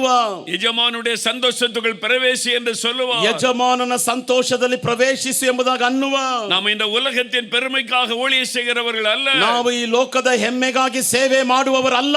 என் ஆண்டவர் இயேசு வரப்போகிறார். ನನ್ನ ದೇವರಾದಂತ ಯೇಸು ಬರಲಿದ್ದಾನೆ. அவருக்கு முன்னாலே நான் போய் நிற்க வேண்டும். ಆತನ ಮುಂದೆ ನಾನು ಹೋಗಿ ನಿಂತುಕೊಳ್ಳಬೇಕು. அவருடைய வாயிலிருந்து ஒரு வார்த்தை எனக்கு கேட்க வேண்டும். ಆತನ ಬಾಯಿಂದ ಒಂದು ಮಾತನ್ನು ನಾನು ಕೇಳಿಸಿಕೊಳ್ಳಬೇಕು. நான் ஊழியம் செய்வதற்கு ஒரே ஒரு காரணம். ನಾನು ಸೇವೆ ಮಾಡುವುದಕ್ಕೆ ಒಂದೇ ಒಂದು ಕಾರಣ. ஒரே ஒரு காரணம். ಒಂದೇ ಒಂದು ಕಾರಣ. இயேசு திரும்ப வரும் பொழுது ನನ್ನ ಯೇಸು ಹಿಂದಿರುಗಿ ಬರುವಾಗ என்னை பார்த்து ஒரு வார்த்தை சொல்ல வேண்டும். ನನ್ನನ್ನು ನೋಡಿ ಒಂದು ಮಾತು ಹೇಳಬೇಕು. நல்லது, உண்மையும் உத்தமமான ஊழியக்காரனே. ಒಳ್ಳೆದು, ಉತ್ತಮವಾದಂತ ನಂಬಿಗಸ್ತನಾದಂತ ಸೇವಕನೇ. உண்மை உள்ளவனாய் இருந்தாய். ನೀನು ಸ್ವಲ್ಪದಲ್ಲಿ ನಂಬಿಗಸ್ತನಾಗಿದ್ದೆ. ಯಜಮಾನುடைய ಸಂತೋಷத்துக்குள் பிரவேசி. ಯಜಮಾನನ ಸಂತೋಷದಲ್ಲಿ ಪ್ರವೇಶಿಸು. என் ஆண்டவருடைய வாயிலிருந்து இந்த ஒரு வார்த்தையை கேட்பதற்காகத்தான் நான் ஊழியம் செய்கிறேன். ನನ್ನ ದೇವರ ಬಾಯಿಂದ ಈ ಒಂದು ಮಾತನ್ನು ಕೇಳುವುದಕ್ಕೋಸ್ಕರವೇ ನಾನು ಸೇವೆ ಮಾಡ್ತಿದ್ದೇನೆ. மனிதர்கள் என்ன வேண்டுமானாலும் பேசட்டும். ಮನುಷ್ಯರು ಏನ್ ಬೇಕಾದ್ರೂ ಮಾತಾಡಲಿ. என்ன வேண்டுமானாலும் திட்டட்டும். ಏನ್ ಬೇಕಾದ್ರೂ ನನ್ನನ್ನು ಬೈಯಲಿ. அது ஒன்றும் என்னை பாதிப்பதில்லை. ಅದು ಒಂದು ನನ್ನನ್ನು ಬಾಧಿಸುವುದಿಲ್ಲ. ஒரே ஒரு காரியம், நீ இயேசு என்ன சொல்லுகிறார். ಒಂದೇ ಒಂದು ಕಾರ್ಯ, ಯೇಸು ಏನ್ ಹೇಳ್ತಾನೆ. நான் அவருக்கு தான் ஊழியம் செய்கிறேன். ನಾನು ಆತನಿಗಾಗಿ ಸೇವೆ ಮಾಡ್ತೇನೆ. தகப்பனுடைய விருப்பத்தை நிறைவேற்றுகிறேன். ನನ್ನ ತಂದೆಯ ಬಯಕೆಯನ್ನು ನೆರವೇರಿಸ್ತೇನೆ. அதற்காகத்தான் உங்கள் மத்தியிலே நிற்கிறேன். ಅದಕ್ಕಾಗಿ ನಿಮ್ಮ ಮಧ್ಯದಲ್ಲಿ ನಿಂತಿದ್ದೇನೆ. ஊழியம் செய்கிற நீங்கள், ಸೇವೆ ಮಾಡುವಂತ ನೀವು புகழ்ச்சியை எதிர்பார்க்காதங்க. ಹೊಗಳಿಕೆಯನ್ನು ಎದುರು ನೋಡ್ಬೇಡ್ರಿ. மக்கள் பாராட்டுவாங்கன்னு எதிர்பார்க்காதங்க. ಜನರು ಹೊಗಳ್ತಾರೆ ಎಂಬುದನ್ನು ಎದುರು ನೋಡ್ಬೇಡ್ರಿ. தாழ்மையா ஊழியம் செய்யுங்க. ತಾಳ್ಮೆಯಿಂದ ಸೇವೆ ಮಾಡಿ. ಯಜಮಾನ್ வருகிறார். ಯಜಮಾನನು ಬರ್ತಿದ್ದಾನೆ. உங்களுக்குரிய பலனை கொண்டு வரும். ನಿಮಗೆ ತಕ್ಕ ಫಲವನ್ನು ಕೊಂಡು ಬರ್ತಿದ್ದಾನೆ. இந்த மத்தேயு 25 அதிகாரத்துல ಈ ಮತ್ತಾಯ 25ನೇ ಅಧ್ಯಾಯದಲ್ಲಿ ரெண்டு விதமான ஊழியர்களை பற்றி ஆண்டவர் சொல்லுகிறார். ಎರಡು ವಿಧವಾದಂತ ಸೇವಕರ ಬಗ್ಗೆ ದೇವರು ಹೇಳ್ತಿದ್ದಾರೆ. அருமையான ஊழியம் செய்கிற சகோதர சகோதரிகள் இதில் கவனம் செலுத்தணும். ಒಳ್ಳೆಯ ಸೇವೆ ಮಾಡುವಂತ ಸಹೋದರ ಸಹೋದರಿಯರೇ, ನೀವು ಇದನ್ನು ಗಮನಿಸಬೇಕು. மத்தேயு 25ஆம் அதிகாரம் ಮತ್ತಾಯ 25ನೇ ಅಧ್ಯಾಯ 21 23 2 ವಚನங்களிலே சொல்லும்போது 21 23 ಎರಡು ವಾಕ್ಯಗಳಲ್ಲಿ ಹೇಳುವಾಗ உத்தமமும் உண்மையுமான ஊழியக்காரன், ನೀನು ಒಳ್ಳೆಯದು ನಂಬಿಗಸ್ತನಾಗಿರುವಂತ ಸೇವಕನು, உத்தமமும் உண்மையுமான ஊழியக்காரன். ನೀನು ಒಳ್ಳೆ ನಂಬಿಗಸ್ತನಾದ ಉತ್ತಮನಾದಂತ ಸೇವಕನು. இன்னொரு ஊழியக்காரனை பற்றி சொல்லுகிறார். ಇನ್ನೊಂದು ಸೇವಕನ ಬಗ್ಗೆ ಹೇಳ್ತಿದ್ದಾನೆ. மத்தேயு 25 26வது வசனம். ಮತ್ತಾಯ 25 26ನೇ ವಾಕ್ಯ. பொல்லாதவனும் சோம்பலுமான ஊழியக்காரன். ಮೈಗಳ್ಳ ಕೆಟ್ಟ ಸೇವಕನೇ. நீ ஊழியக்காரன், ನೀನ್ ಸೇವಕನೇ, ஆனால் பொல்லாத ஊழியக்காரன். ಆದ್ರೆ ದುಷ್ಟ ಸೇವಕನು. நீ சோம்பலான ஊழியக்காரன். ನೀನು ಸೋಮಾರಿತನದ ಸೇವಕ, ஊழியமே செய்வதில்லை, ಸೇವೆನೇ ಮಾಡೋದಿಲ್ಲ. ஊழியக்காரನ பெயர்ல சுற்றி கொண்டிருக்கிறார். ಸೇವಕನು ಎಂಬ ಹೆಸರಿನಲ್ಲಿ நீ ತಿರುಗಾಡ್ತಿದ್ದೀಯ. பொல்லாத ನೀನ್ ஊழியக்காரன். ದುಷ್ಟ ಸೇವಕನು. மக்களுடைய பணங்களை இச்சிக்கிறாய். ಜನರ ಹಣವನ್ನು ಇಚ್ಛಿಸ್ತಿದ್ದೀಯ. பணத்துக்கும் புகழுக்கும் பெருமைக்கும் ஊழியம் செய்கிறாய். ಹಣಕ್ಕೂ ಹೊಗಳಿಕೆಗೂ ಹೆಮ್ಮೆಗೂ ಸೇವೆ நீ ಮಾಡ್ತಿದ್ದೀಯ. பொல்லாத ನೀನ್ ஊழியக்காரன். ದುಷ್ಟ ಸೇವಕನು. ஆண்டவர் சொல்லுகிறார் ದೇವರು ಅಂತಿದ್ದಾನೆ 30வது வசனத்தில் 30ನೇ அந்த ವಾಕ್ಯದಲ್ಲಿ ஊழியக்காரனை பார்த்து ಆ சொல்லுகிறார், ಸೇವಕನು ನೋಡಿ இவன் ಹೇಳ್ತಿದ್ದಾನೆ, பிரயோஜனமற்ற ஊழியக்காரன். ಇವನು ಪ್ರಯೋಜನ ಇಲ್ಲದ ಸೇವಕನು. ஊழியக்காரன் என்று சும்மா சுத்தி கொண்டிருக்கிறான். ಸೇವಕನು ಎಂಬುದಾಗಿ ಸುಮ್ಮನೆ ஒரு ತಿರುಗಾಡ್ತಿದ್ದಾನೆ, ஊழியம் செய்வதில்லை. ಒಂದು ಸೇವೆಯೂ ಮಾಡುವುದಿಲ್ಲ. இவன் பிரயோஜனமற்ற ஊழியக்காரன். ಇವನು ಪ್ರಯೋಜನ ಇಲ್ಲದ ಸೇವಕನು. ஜனங்களுடைய மத்தியிலே பெருமைகளை தேடிக் கொண்டிருக்கிறான். ಜನರ ಮಧ್ಯದಲ್ಲಿ ಹೆಮ್ಮೆಯನ್ನು ಹುಡುಕುತ್ತಿದ್ದಾನೆ. பணத்துக்காக காணிக்கைக்காக ஊழியம் செய்கிறான். ಹಣಕ್ಕಾಗಿ ಕಾಣಿಕೆಗಾಗಿ ಸೇವೆ இவன் ಮಾಡ್ತಿದ್ದಾನೆ. பிரயோஜனமற்ற ஊழியக்காரன். ಇವನು ಪ್ರಯೋಜನ ಇಲ್ಲದ இவனை ಸೇವಕನು. புறம்பான இருளிலே தள்ளுங்கள். ಇವನು ಗೋಳಾಟದ ಕತ್ತಲೆಯಲ್ಲಿ ದೊಬ್ಬಿರಿ. நம்மை குறித்து ஆண்டவர் என்ன சொல்லக்கூடும்? ನಮ್ಮ ಬಗ್ಗೆ ದೇವರು ಏನು ಹೇಳಲು ಸಾಧ್ಯ? எனக்கு அன்பான ஊழியக்காரர்களே, ನನಗೆ ಪ್ರಿಯರಾದ ಸೇವಕರೇ, ஊழியக்காரிகளே, ಸೇವಕಿಯರೇ, அறிந்து கொள்ளுங்கள், ತಿಳಿದುಕೊಳ್ಳಿರಿ. நீங்க உத்தமமும் உண்மையுமான ஊழியராய் இருக்க வேண்டும். ನೀವು ಉತ್ತಮವೂ ನಂಬಿಗಸ್ತರಾದಂತ ಸೇವಕರಾಗಿರಬೇಕು. அப்பதான் எஜமானை மகிழ்ச்சியோடு சந்திக்க முடியும். ಆಗಲೇ ಯಜಮಾನನನ್ನು ಸಂತೋಷದಿಂದ ಸಂಧಿಸಲಾಗುತ್ತದೆ. பணத்துக்காக புகழுக்காக பெருமைக்காக ஏமாத்துகிற ஊழியம் செய்கிற ஊழியக்காரனுக்கு ஐயோ. ಹಣಕ್ಕಾಗಿ ಹೆಮ್ಮೆಗಾಗಿ ಹೊಗಳಿಕೆಗಾಗಿ ಸೇವೆ ಮಾಡುವಂತ ಸೇವಕನಿಗೆ ಅಯ್ಯೋ. இருளிலே தள்ளப்படுவார்கள். ಕತ್ತಲೆಯಲ್ಲಿ ತಳ್ಳಲ್ಪಡುವರು. இயேசுவே அதை சொல்லுகிறார். ಯೇಸುವೇ ಅದನ್ನು ಹೇಳ್ತಿದ್ದಾನೆ. கவனமா இருக்கணும். ಗಮನದಿಂದಿರಬೇಕು. வேற என்ன சொல்லுகிறாரு? ವೇದವೇನನ್ನುತ್ತದೆ? மத்தேயு 25:19 ಮತ್ತಾಯ 25:19 எஜமான் வந்து ಯಜಮಾನನು ಬಂದು கணக்கு கேட்பாராம். ಲೆಕ್ಕ ಕೇಳ್ತಾನಂತೆ. நிறைய பேர் வந்து கிரீடத்தோட வந்து நான் ஊழியம் செய்தேன்னு கிரீடத்தை வச்சிருவாருன்னு நினைக்கிறாங்க. ಅನೇಕ ಜನರು ಏನ್ ಅನಿಸ್ತಾರೆ, ಕಿರೀಟದಿಂದ ಬಂದು ನಾನು ಸೇವೆ ಮಾಡ್ತೇನೆ ಅಂತ ತಲೆ ಮೇಲೆ ಕಿರೀಟ ಇಡ್ತಾನಂತೆ. கட்டாய கிரீடம் தருவார். ಖಂಡಿತ ಕಿರೀಟ ಕೊಡ್ತಾನೆ. அதுக்கு முன்னால கணக்கு கேட்பார். ಅದಕ್ಕೆ ಮುಂಚಿತವಾಗಿ ಲೆಕ್ಕ ಕೇಳ್ತಾನೆ. நான் மற்றவங்கள சொல்ல விரும்பல, ನಾನು ಇತರನ್ನು ಹೇಳಕ್ ಬಯಸೋಲ್ಲ, என்னை சொல்லுகிறேன். ನನ್ನನ್ನು ಹೇಳ್ತೇನೆ. எஜமான் வந்து நின்று, ಯಜಮಾನನು ಬಂದು ನಿಂತು, மோகன்லாசரஸ், ಮೋಹನ್ ಲಾಜರಸ್, உன் கணக்கை கொண்டு வா, ನಿನ್ನ ಲೆಕ್ಕವನ್ನು ತೆಗೆದುಕೊಂಡು ಬಾ. இந்த ஜனங்கள் அவனுக்கு காணி கொடுத்தாங்கல்ல, ಈ ಜನರೆಲ್ಲ ನಿನಗೆ ಕಾಣಿಕೆ ಕೊಟ್ರಲ್ಲ, அது எப்படி செலவு பண்ண? ಅದನ್ನ ಹೇಗೆ ಖರ್ಚು ಮಾಡಿದೆ? என் ராஜ்யத்தை கட்டினியா? ನನ್ನ ರಾಜ್ಯವನ್ನು ಕಟ್ಟಿದ್ಯಾ? சுவிசேஷத்துக்கு செலவு பண்ணியா? ನನ್ನ ಸುವಾರ್ತೆಗಾಗಿ ಖರ್ಚು ಮಾಡಿದ್ಯಾ? ஆடம்பரத்துக்கு செலவு பண்ணியா? ನಿನ್ನ ಆಡಂಬರಕ್ಕೆ ಖರ್ಚು ಮಾಡಿದ್ಯಾ? இந்த கணக்கை கொண்டு வா, ಲೆಕ್ಕವನ್ನು ತೆಗೆದುಕೊಂಡು ಬಾ. கணக்கு கேட்பா. ಲೆಕ್ಕವನ್ನು ಕೇಳುವ. சில நினைக்கிறாங்க யாரும் என்கிட்ட கணக்கு கேட்க கூடாது. ಕೆಲವರು ನೆನೆಸ್ತಾರೆ, ಯಾರು ನನ್ನ ಹತ್ರ ಲೆಕ್ಕಾಚಾರ ಕೇಳಬಾರ್ದು. காணிக்கை கொடுத்தியா போயிட்டே இரு, ಕಾಣಿಕೆ ಕೊಟ್ಟಿಯಾ ಹೋಗ್ತಾ ಇರು. யாரும் கணக்கு கேட்க கூடாது. ಯಾರು ಲೆಕ್ಕ ಕೇಳಬಾರ್ದು. மனுஷர்கள் கேட்க முடியாது, ಮನುಷ್ಯರು ಕೇಳಕ್ಕಾಗಲ್ಲ. எஜமான் கேட்பா. ಯಜಮಾನನು ಕೇಳುವ. ஊழியக்காரனே ஊழியக்காரியே ஜாக்கிரதை. ಸೇವಕನೇ ಸೇವಕಿಯೇ ಜಾಗರೂಕತೆ. இயேசு வந்து கணக்கு கேட்பா. ಯೇಸು ಬಂದು ಲೆಕ್ಕ ಕೇಳ್ತಾನೆ. நீ வாங்கின தசம பாகத்துக்கு கணக்கு கொடுத்தே ஆக ನೀನು வேண்டும். ತೆಗೆದುಕೊಂಡಂತ ದಶಮ ಭಾಗಕ್ಕೆ ಲೆಕ್ಕವನ್ನು ಕೊಡಲೇಬೇಕು. ಜನರು ಕೊಡುತ್ತ ಕಾಣಿಕೆಗೆ ಕಣಕ್ಕೆ ಕೊಡುತ್ತೆ ಆಗ வேண்டும். ಜನರು ಕೊಟ್ಟಂತ ಕಾಣಿಕೆಗೆ ಲೆಕ್ಕ ಕೊಡಲೇಬೇಕು. அந்த பணம் கர்த்தருக்குரியது. ಆ ಹಣ ಕರ್ತನಿಗೆ ಸೇರಿದ್ದು. நீ எப்படி செலவு பண்ணுகிறாய்? ನೀನು ಹೇಗೆ ಖರ್ಚು ಮಾಡ್ತಿದ್ದೀಯಾ? கவனம். ಗಮನ. No man can escape on that day. ಆ ದಿನದಲ್ಲಿ ಯಾವ ಮನುಷ್ಯನು ತಪ್ಪಿಸಿಕೊಳ್ಳಲು ಸಾಧ್ಯವಿಲ್ಲ. கணக்கை கொண்டு வா என்று ஆண்டவர் கேட்பார். ನಿನ್ನ ಲೆಕ್ಕವನ್ನು ತೆಗೆದುಕೊಂಡು ಬಾ ಎಂಬುದಾಗಿ ದೇವರು ಕೇಳುವ. ஞாயிற்றுக்கிழமை ஆராதனை நடத்தினார். ಭಾನುವಾರ ಆರಾಧನೆ ನಡೆಸಿದರೆ நல்லது, ಒಳ್ಳೆದು. திங்கட்கிழமை என்ன செய்தாய்? ಸೋಮವಾರ ಏನ್ ಮಾಡಿದೆ? செவ்வாய்க்கிழமை என்ன செய்தாய்? ಮಂಗಳವಾರ ಏನ್ ಮಾಡಿದೆ? புதன்கிழமை என்ன செய்தாய்? ಬುಧವಾರ ಏನ್ ಮಾಡಿದೆ? வியாழக்கிழமை என்ன செய்தாய்? ಗುರುವಾರ ಏನ್ ಮಾಡಿದೆ? ஆண்டவர் கணக்கு கேட்பார். ದೇವರು ಲೆಕ್ಕ ಕೇಳುವ. ஒரு ஸ்கூலிலே வேலை செய்கிறவன், ನೀನು ಶಾಲೆಯಲ್ಲಿ ಕೆಲಸ ஒரு ಮಾಡುವವನು, பேங்க்ல வேலை செய்கிறவன், ಒಂದು ಬ್ಯಾಂಕ್ ಅಲ್ಲಿ ಕೆಲಸ ಮಾಡುವವನು, எல்லா நாளும் வேலை செய்தால் தான் சம்பளம். ಎಲ್ಲ ದಿನಗಳು ಕೆಲಸ ಮಾಡಿದ್ರೆ ಮಾತ್ರ ಸಂಬಳ. நான் ஊழியர்கள் எல்லா நாளும் ஊழியம் செய்யணும். ನಾವು ಸೇವಕರು ಎಲ್ಲಾ ದಿವಸಗಳು ಸೇವೆ ಮಾಡಬೇಕು. சோம்பேறியா உட்கார்ந்து கொண்டு எஜமானை சந்திக்க முடியாது. ಸೋಮಾರಿತನವಾಗಿ ಕೂತುಕೊಂಡು ಯಜಮಾನನ್ನು ಸಂಧಿಸಲಾಗುವುದಿಲ್ಲ. இன்னைக்கு வேணா வீடியோல உட்கார்ந்து மோகன்லாಲ್ திட்டிக்கிட்டே இருக்கலாம். ಇಂದು ಬೇಕಾದ್ರೆ ವಿಡಿಯೋದಲ್ಲಿ ಕೂತುಕೊಂಡು ಮೋಹನ್ ಸಿಲ್ಲಾಸನ್ ಬೈತಾ ಇರಬಹುದು. ஒரு நாள் எஜமான் வந்து கணக்கு கேட்பார், அன்றைக்கு என்ன செய்வாய்? ಒಂದು ದಿನ ಯಜಮಾನನು ಬಂದು ಲೆಕ್ಕ ಕೇಳ್ತಾನೆ, ಅವತ್ತು ಏನ್ ಮಾಡ್ತೀಯಾ? என்ன செய்வாய்? ಏನ್ ಮಾಡ್ತೀಯಾ? எஜமான் வர போகிறார். ಯಜಮಾನನು ಬರಲಿದ್ದಾನೆ. எனக்கு அது தெரியும். ನನಗದು ಗೊತ್ತು. என்னிடத்திலே கணக்கு கேட்பார் என்பது எனக்கு தெரியும். ನನ್ನ ಬಳಿಯಲ್ಲಿ ಲೆಕ್ಕ ಕೇಳ್ತಾನೆ ಎಂಬುದು ನನಗೆ ಗೊತ್ತು. அந்த பயத்தோடு நான் ஊழியம் செய்கிறேன். ಆ ಭಯದಿಂದ ನಾನು ಸೇವೆ ಮಾಡ್ತಿದ್ದೇನೆ. காணிக்கைக்காக நான் ஊழியம் செய்தால் எனக்கு ஐயோ. ಕಾಣಿಕೆಗಾಗಿ ನಾನು ಸೇವೆ ಮಾಡಿದರೆ ನನಗೆ ಅಯ್ಯೋ. பேருக்காக புகழுக்காக ஊழியம் செய்தால் எனக்கு ஐயோ. ಹೆಸರಿಗಾಗಿ ಹೊಗಳಿಕೆಗಾಗಿ ಸೇವೆ ಮಾಡಿದರೆ ನನಗೆ ಅಯ್ಯೋ. மனிதரை பிரியப்படுத்துகிற ஊழியம் செய்தால் எனக்கு ஐயோ. ಮನುಷ್ಯರನ್ನು ಮೆಚ್ಚಿಸುವ ಸೇವೆ ಮಾಡಿದರೆ ನನಗೆ ಅಯ್ಯೋ. என் எஜமானை பிரியப்படுத்த வேண்டும். ನನ್ನ ಯಜಮಾನನನ್ನು ಮೆಚ್ಚಿಸಬೇಕು. அவர்தான் ஊழியத்தின் எஜமான். ಆತನೇ ಸೇವೆಯ ಯಜಮಾನನು. அவர்தான் ஊழியத்துக்கு தெரிந்து கொண்டார். ಆತನೇ ಸೇವೆಗಾಗಿ ಆರಿಸಿಕೊಂಡ. அவரை சந்தோஷப்படுத்துவதுதான் ஊழியம். ಆತನನ್ನು ಸಂತೋಷಪಡಿಸುವುದೇ ಸೇವೆ. மனுஷரை பிரியப்படுத்துவது அல்ல. ಮನುಷ್ಯರನ್ನು ಮೆಚ್ಚಿಸುವುದು ಅಲ್ಲ.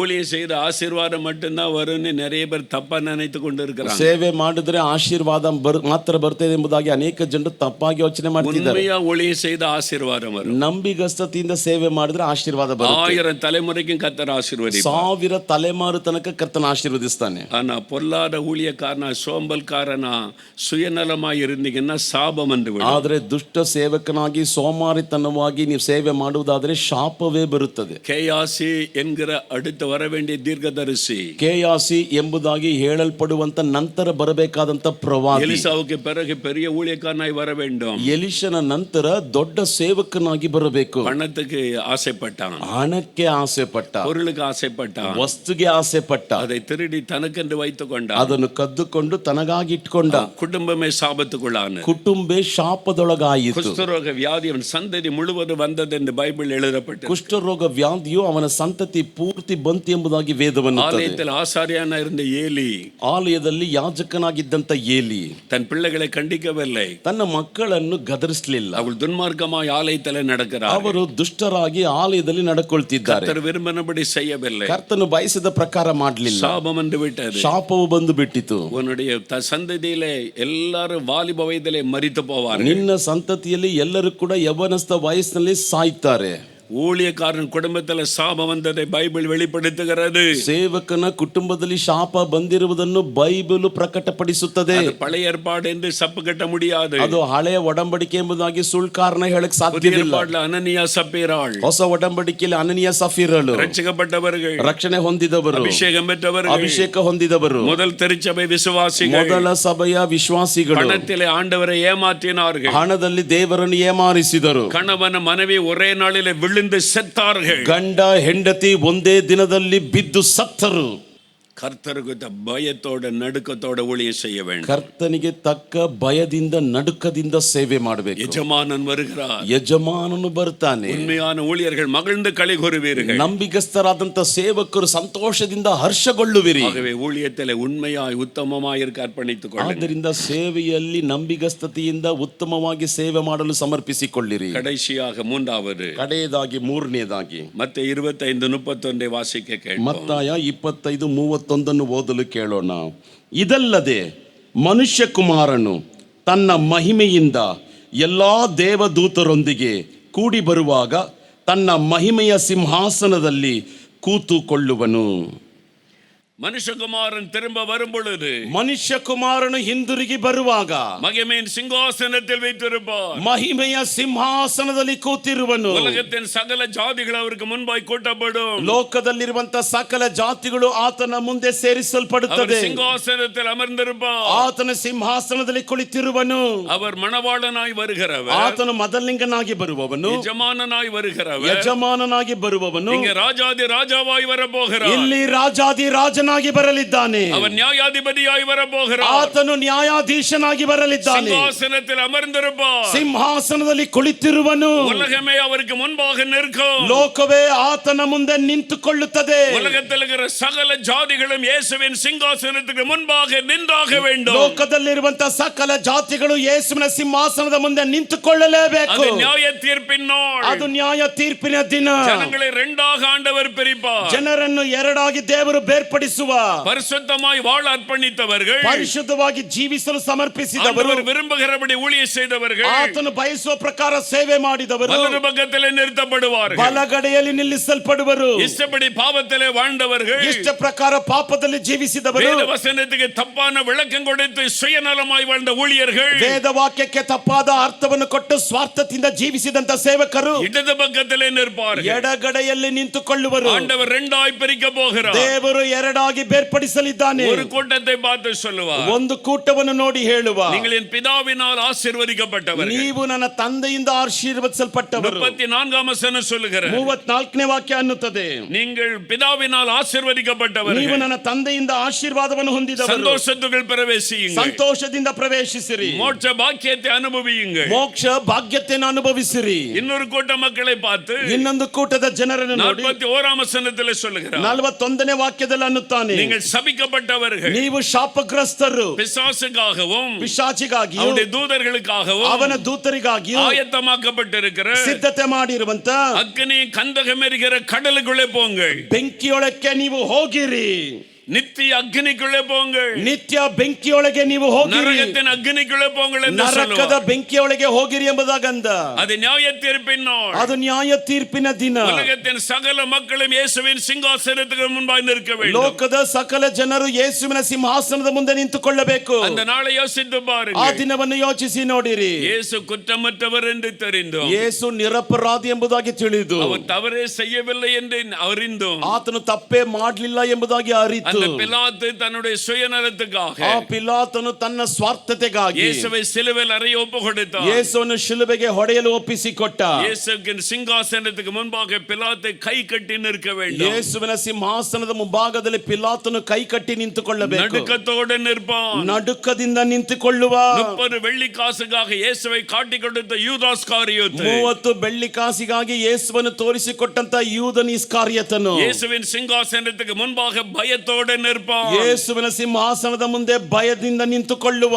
தன்னுடைய பதவி பெருமையினாலே ஏரோது இயேசுவுக்கு மினுக்கான வஸ்திரம் தரித்து பரிகாசம் பண்ணினான். ತನ್ನ ಪದವಿ ಹೆಮ್ಮೆಗಾಗಿ ಶುಭ್ರ ವಸ್ತ್ರಗಳನ್ನು ಧರಿಸಿಕೊಂಡು ಹೇರೋದನು ಯೇಸುವಿಗೆ ಹೆಮ್ಮೆ ಮಾತಾಡಿದ. அன்றைக்கு இயேசு எல்லாவற்றையும் பாடுகளை சகித்துக் கொண்டார். ಅಂದು ಯೇಸು ಎಲ್ಲವನ್ನು ಪಾಡುಗಳನ್ನು ಸಹಿಸಿಕೊಂಡ. அந்த ஏரோது ராஜா இயேசுவின் சிங்காசனத்துக்கு முன்பாக நடுக்கத்தோடு ಆ நிற்பார். ಹೇರೋದು ರಾಜನು ಯೇಸುವಿನ ಸಿಂಹಾಸನದ ಮುಂದೆ ನಡುಕದಿಂದ ನಿಂತುಕೊಳ್ಳುವ. அன்றைக்கு ரோம ராஜ்யத்தை ஆட்சி செய்த நீரோ மன்னன், ಅಂದು ರೋಮಾಪುರದ ರಾಜ್ಯದಲ್ಲಿ ಆಳ್ವಿಕೆ ಮಾಡಿದಂತ ನೀರೋ ರಾಜನು தான் செய்த தவறை மறைப்பதற்காக ತಾನು ಮಾಡಿದಂತ ತಪ್ಪನ್ನು ಬಚ್ಚಿಡುವುದಕ್ಕಾಗಿ கிறிஸ்தவர்களை அநியாயமாய் பழி சுமத்தி கொலை செய்தான். ಕ್ರೈಸ್ತರನ್ನು ಅನ್ಯಾಯವಾಗಿ ಅಪರಾಧ ಹೊರೆಸಿ ಕೊಲೆ ಮಾಡಿದ. லட்சக்கணக்கான கிறிஸ்தவர்களை கொலை செய்தான். ಲಕ್ಷಾಂತರ ಕ್ರೈಸ್ತರನ್ನು ಕೊಲೆ ಮಾಡಿದ. யார் என்னை கேட்க முடியும்? ಯಾರು ನನ್ನನ್ನು ಕೇಳಲು ಸಾಧ್ಯ? எனக்கு அதிகாரம் இருக்கிறது ನನಗೆ ಅಧಿಕಾರ ಉಂಟು என்று அந்த நீரோ மன்னன் நினைத்தான். ಎಂಬುದಾಗಿ ನೀರೋ ರಾಜನು ನೆನೆಸಿದ. நியாய தீர்ப்பின் நாள் வரும் பொழுது, ನ್ಯಾಯ ತೀರ್ಪಿನ ದಿನ ಬರುವಾಗ அந்த நீரோ மன்னன் இயேசு ராஜாவின் சிங்காசனத்துக்கு முன்பாக நடுக்கத்தோடு நிற்க ಆ வேண்டும். ನೀರೋ ರಾಜನು ಯೇಸುವಿನ ಸಿಂಹಾಸನದ ಮುಂಭಾಗದಲ್ಲಿ ನಡುಕದಿಂದ ನಿಂತುಕೊಳ್ಳಬೇಕು. கிறிஸ்தவர்களை அடிக்கிறவனும், ಕ್ರೈಸ್ತರನ್ನು ಹೊಡೆಯುವವನು, ஆலயத்தை இடிக்கிறவனும், ಆಲಯವನ್ನು ಕೆಡವುವವನು ஒரு நாள் இயேசு ராஜாவின் சிங்காசனத்துக்கு முன்பாக நின்றே ஆக வேண்டும். ಒಂದು ದಿನ ಯೇಸು ರಾಜನ ಸಿಂಹಾಸನದ ಮುಂಭಾಗದಲ್ಲಿ ನಿಂತುಕೊಳ್ಳಲೇಬೇಕು. அவர்தான் சர்வலோகத்தின் நியாயாதிபதி. ಆತನೇ ಸರ್ವಲೋಕದ ನ್ಯಾಯಾಧಿಪತಿ. அவன் நியாயாதிபதியாய் அமர்ந்திருப்பான். ಆತನು ನ್ಯಾಯಾಧಿಪತಿಯಾಗಿ ಕೂತಿರುವನು. வேதம் சொல்லுகிறது, ವೇದವು ಅನ್ನುತ್ತದೆ, சகலரும் அவருடைய சிங்காசனத்துக்கு முன்பாய் நிற்பார்கள். ಸಕಲರು ಆತನ ಸಿಂಹಾಸನದ ಮುಂಭಾಗದಲ್ಲಿ ನಿಂತುಕೊಳ್ಳುವರು. ஒருவரும் தப்பித்துக் கொள்ள முடியாது. ಒಬ್ಬರು ತಪ್ಪಿಸಿಕೊಳ್ಳಲು ಸಾಧ್ಯವಿಲ್ಲ. லஞ்சம் வாங்குகிற ஒவ்வொருவனும் இயேசுவின் சிங்காசனத்திற்கு முன்பாக நியாயம் தீர்க்கப்பட்டே ஆக ಲಂಚ வேண்டும். ತೆಗೆದುಕೊಳ್ಳುವಂತ ಪ್ರತಿಯೊಬ್ಬನು ಯೇಸುವಿನ ಸಿಂಹಾಸನದ ಮುಂಭಾಗದಲ್ಲಿ ನ್ಯಾಯ ತೀರ್ಪು ಮಾಡಲ್ಪಡುವನು. ஊழல் பண்ணுகிற ஒவ்வொருவனும் இயேசு ராஜாவின் சிங்காசனத்திற்கு முன்பாக நின்றே ஆக வேண்டும். ಭ್ರಷ್ಟಾಚಾರ ಮಾಡುವಂತ ಪ್ರತಿಯೊಬ್ಬನು ಯೇಸುವಿನ ಸಿಂಹಾಸನದ ಮುಂದೆ ನಿಂತುಕೊಳ್ಳಲೇಬೇಕು. அதிகாரத்தை துஷ்பிரயோகம் பண்ணுகிற ஒவ்வொருவனும் இயேசு ராஜாவின் சிங்காசனத்திற்கு முன்பாக நின்றே ஆக வேண்டும். ಅಧಿಕಾರವನ್ನು ದುಷ್ಟ ಪ್ರಯೋಜನ ಮಾಡಿಕೊಳ್ಳುವಂತ ಪ್ರತಿಯೊಬ್ಬರು ಯೇಸುವಿನ ಸಿಂಹಾಸನದ ಮುಂದೆ ನಿಂತುಕೊಳ್ಳಲೇಬೇಕು. அது நியாய தீர்ப்பின் நாள். ಅದು ನ್ಯಾಯ ತೀರ್ಪಿನ ದಿನ. ஒரு மனிதன் தப்ப முடியாது. ಒಬ್ಬ ಮನುಷ್ಯನು ತಪ್ಪಿಸಿಕೊಳ್ಳಲು ಸಾಧ್ಯವಿಲ್ಲ. No man can escape on that day. ಆ ದಿನದಲ್ಲಿ ಒಬ್ಬ ಮನುಷ್ಯನು ತಪ್ಪಿಸಿಕೊಳ್ಳಲಾರನು. Day of judgment. ಅದು ನ್ಯಾಯ ತೀರ್ಪಿನ ದಿನ. நியாயாதிபதியாய் வருகிறார். ಆತನು ನ್ಯಾಯಾಧಿಪತಿಯಾಗಿ ಬರುತ್ತಾನೆ. இயேசு உலகத்தை நியாயம் தீர்க்க வருகிறார். ನನ್ನ ಯೇಸು ಲೋಕವನ್ನು ನ್ಯಾಯ ತೀರ್ಪು ಕೊಡಲು அந்த ಬರುತ್ತಾನೆ. நாளிலே நீ எங்கே நிற்பாய்? ಆ ದಿನದಲ್ಲಿ ನೀನೆಲ್ಲಿ ನಿಂತುಕೊಳ್ಳುವೆ? அந்த நாளிலே நீ எங்கே ಆ நிற்பாய்? ದಿನದಲ್ಲಿ ನೀನೆಲ್ಲಿ ನಿಂತುಕೊಳ್ಳುವೆ? கிறிஸ்தவனாக இருந்து கொண்டே லஞ்சம் வாங்குகிறாயே. ಕ್ರೈಸ್ತನಾಗಿ ಇದ್ದುಕೊಂಡು ಲಂಚ ತೆಗೆದುಕೊಳ್ತಿದ್ದೀಯಾ? கிறிஸ்தவனாக இருந்து கொண்டே மதுபானம் குடிக்கிறாயே. ಕ್ರೈಸ್ತನಾಗಿ ಇದ್ದಾಗ್ಯೂ ಮದ್ಯಪಾನ ಕುಡಿಯುತ್ತಿದ್ದೀಯಾ? கிறிஸ்தவனாக இருந்து கொண்டு சபைக்குள்ள அரசியல் பண்ணுகிறாயே. ಕ್ರೈಸ್ತನಾಗಿ ಇದ್ದಾಗ್ಯೂ ಸಭೆಯೊಳಗೆ ರಾಜಕೀಯ ಮಾಡ್ತಿದ್ದೀಯಾ? யார் உனக்கு அந்த அதிகாரம் கொடுத்து? ಯಾರು ನಿನಗೆ ಅಧಿಕಾರವನ್ನು ಕೊಟ್ಟಿದ್ದು? இன்றைக்கு யாரும் கேட்க முடியாது என்று எண்ணுகிறாய். ಇಂದು ಯಾರು ಕೇಳಕ್ಕಾಗೋದಿಲ್ಲ ಎಂಬುದಾಗಿ ಯೋಚಿಸುತ್ತಿದ್ದೀಯಾ? ஒரு நாள் வருகிறது. ಒಂದು ದಿನ ಬರುತ್ತಿದೆ. இயேசು ராஜாதி ராஜாவாய் வருகிறார். ಯೇಸು ರಾಜಾದಿ ರಾಜನಾಗಿ ಬರಲಿದ್ದಾನೆ. கர்த்தாதி கர்த்தாவாய் வருகிறார். ಕರ್ತಾದಿ ಕರ್ತನಾಗಿ ಬರಲಿದ್ದಾನೆ. நியாயாதிபதியாய் வருகிறார். ನ್ಯಾಯಾಧಿಪತಿಯಾಗಿ ಬರಲಿದ್ದಾನೆ. அந்த நாளிலே நீ நடுங்கித்தானாக ಆ வேண்டும். ದಿನದಲ್ಲಿ ನೀ ನಡುಗಲೇಬೇಕು. ஆகவேதான் இயேசு சொல்லுகிறார். ಆದ್ದರಿಂದಲೇ ಯೇಸು ಅನ್ನುತ್ತಿದ್ದಾನೆ, அநியாயம் செய்கிறவன் இன்னும் அநியாயம் செய்யட்டும். ಅನ್ಯಾಯ ಮಾಡುವವನು ಇನ್ನೂ ಅನ್ಯಾಯ ಮಾಡಲಿ. அசுத்தமாய் இருக்கிறவன் இன்னும் அசுத்தமாய் இருக்கட்டும். ಅಶುದ್ಧವಾಗಿ ಇರುವವನು ಇನ್ನೂ ಅಶುದ್ಧವಾಗಿರಲಿ. நீதி செய்கிறவன் இன்னும் நீதி செய்யட்டும். ನೀತಿ ಮಾಡುವವನು ಇನ್ನೂ ನೀತಿ ಮಾಡಲಿ. பரிசுத்தமாகிறவன் இன்னும் பரிசுத்தமாகட்டும். ಪರಿಶುದ್ಧವಾಗಿರುವವನು ಇನ್ನೂ ಪರಿಶುದ್ಧವಾಗಿರಲಿ. இதோ நான் சீக்கிரமாய் வருகிறேன். ಇಗೋ ನಾನು ಬಹು ಬೇಗನೆ ಬರುತ್ತೇನೆ. அவனுடைய கிரியைகளின்படி ಅವನವನ ಕ್ರಿಯೆಗಳ ತಕ್ಕ ಹಾಗೆ அவனுக்கு நான் அளிக்கும் பலன் ಅವನವನಿಗೆ ನಾನು ಕೊಡುವಂತ ಫಲ என்னோடு கூட வருகிறது. ನನ್ನೊಟ್ಟಿಗೆ ಬರುತ್ತಿದೆ. ஒவ்வொருவருக்கும் பலன் கொடுக்க வருகிறேன். ಪ್ರತಿಯೊಬ್ಬರಿಗೂ ಫಲವನ್ನು ಕೊಡುವುದಕ್ಕಾಗಿ ಬರುತ್ತೇನೆ. நீதியாய் வாழ்ந்தால் அதுக்கான பலன் உண்டு. ನೀತಿಯಾಗಿ ಜೀವಿಸುವುದಾದರೆ ಅದಕ್ಕೆ ತಕ್ಕ ಫಲ ಉಂಟು. பரிசுத்தமாய் வாழ்ந்தால் அதற்கேற்ற ஆசீர்வாதம் உண்டு. ಪರಿಶುದ್ಧವಾಗಿ ಜೀವಿಸುವುದಾದರೆ ಅದಕ್ಕೆ ತಕ್ಕ ಆಶೀರ್ವಾದ ಉಂಟು. அநியாயம் செய்தால் அதற்கேற்ற தண்டனை உண்டு. ಅನ್ಯಾಯ ಮಾಡುವುದಾದರೆ ಅದಕ್ಕೆ ತಕ್ಕ ದಂಡನೆ ಉಂಟು. அசுத்தமாய் இருந்தால் அதற்கேற்ற பலன் உண்டு. ಅಶುದ್ಧವಾಗಿರುವುದಾದರೆ ಅದಕ್ಕೆ ತಕ್ಕ ಫಲ ಉಂಟು. ஒவ்வொருவரையும் தேவன் கவனித்துக் கொண்டிருக்கிறார். ಒಬ್ಬೊಬ್ಬರನ್ನು ದೇವರು ಗಮನಿಸುತ್ತಿದ್ದಾನೆ. அது நியாய தீர்ப்பின் நாள். ಅದು ನ್ಯಾಯ ತೀರ್ಪಿನ ದಿನ. அன்றைக்கு என்ன செய்ய போறீங்க? ಅಂದು ಏನ್ ಮಾಡ್ತೀರಾ? அவர் வாசற்படியில வந்து விட்டார். ಆತನು ಬಾಗಿಲ ಬಳಿಯಲ್ಲಿ ಬಂದು ಬಿಟ್ಟ. ரொம்ப காலம் இல்லை. ಇನ್ ಮುಂದೆ ಜಾಸ್ತಿ ಕಾಲವಿಲ್ಲ. அதனால்தான் உபத்திரவம் பெருகிக் கொண்டே இருக்கிறது. ಆದ್ದರಿಂದಲೇ ಉಪದ್ರವ ಹೆಚ್ಚಾಗುತ್ತಲೇ ಇದೆ. அதனால்தான் யுத்தத்தின் செய்திகள் பெருகிக் கொண்டே இருக்கிறது. ಆದ್ದರಿಂದಲೇ ಯುದ್ಧದ ಸುದ್ದಿಗಳು ಹೆಚ್ಚಾಗುತ್ತಾ ಇದೆ. ಇನ್ನು ಕೊಡಿಯ ಪಂಚ ಉಲகம் ಮುழுದು வரப்போகிறது. ಇನ್ನು ಮುಂದೆ ಕಠೋರವಾದಂತ ಕ್ಷಾಮ ಇಡೀ ಲೋಕವೆಲ್ಲ ಬರಲಿದೆ. எப்படி உலகம் முழுவதையும் பாதித்த கொரோனா கொள்ள நோய் வந்ததோ, ಹೇಗೆ ಇಡೀ ಲೋಕವನ್ನು ಬಾಧಿಸುವಂತ ಕೊರೋನಾ ಮರಣಕರ ವ್ಯಾಧಿ ಬಂತು, முழு உலகத்தை பாதிக்கிற ஒரு பஞ்சம் வரப்போகிறது. ಇಡೀ ಲೋಕವನ್ನು ಬಾಧಿಸುವಂತ ಒಂದು ಕ್ಷಾಮವು ಬರಲಿದೆ. எழுதி வைத்துக் கொள்ளுங்க, ಬರೆದಿಟ್ಟುಕೊಳ್ಳಿರಿ. இயேசு சொன்ன தீர்க்க தரிசனம். ಯೇಸು ಹೇಳಿದಂತ ಪ್ರವಾದನೆ. ஒரு நாடு இன்னொரு நாட்டுக்கு உதவ முடியாது. ಒಂದು ದೇಶ ಇನ್ನೊಂದು ದೇಶಕ್ಕೆ ಸಹಾಯ ಮಾಡಲು ಸಾಧ್ಯವಿಲ್ಲ. கொடிய பஞ்சம் வரப்போகிறது. ಆ ರೀತಿಯಾದಂತ ಕಠೋರವಾದಂತ ಬರ ಬರಲಿದೆ.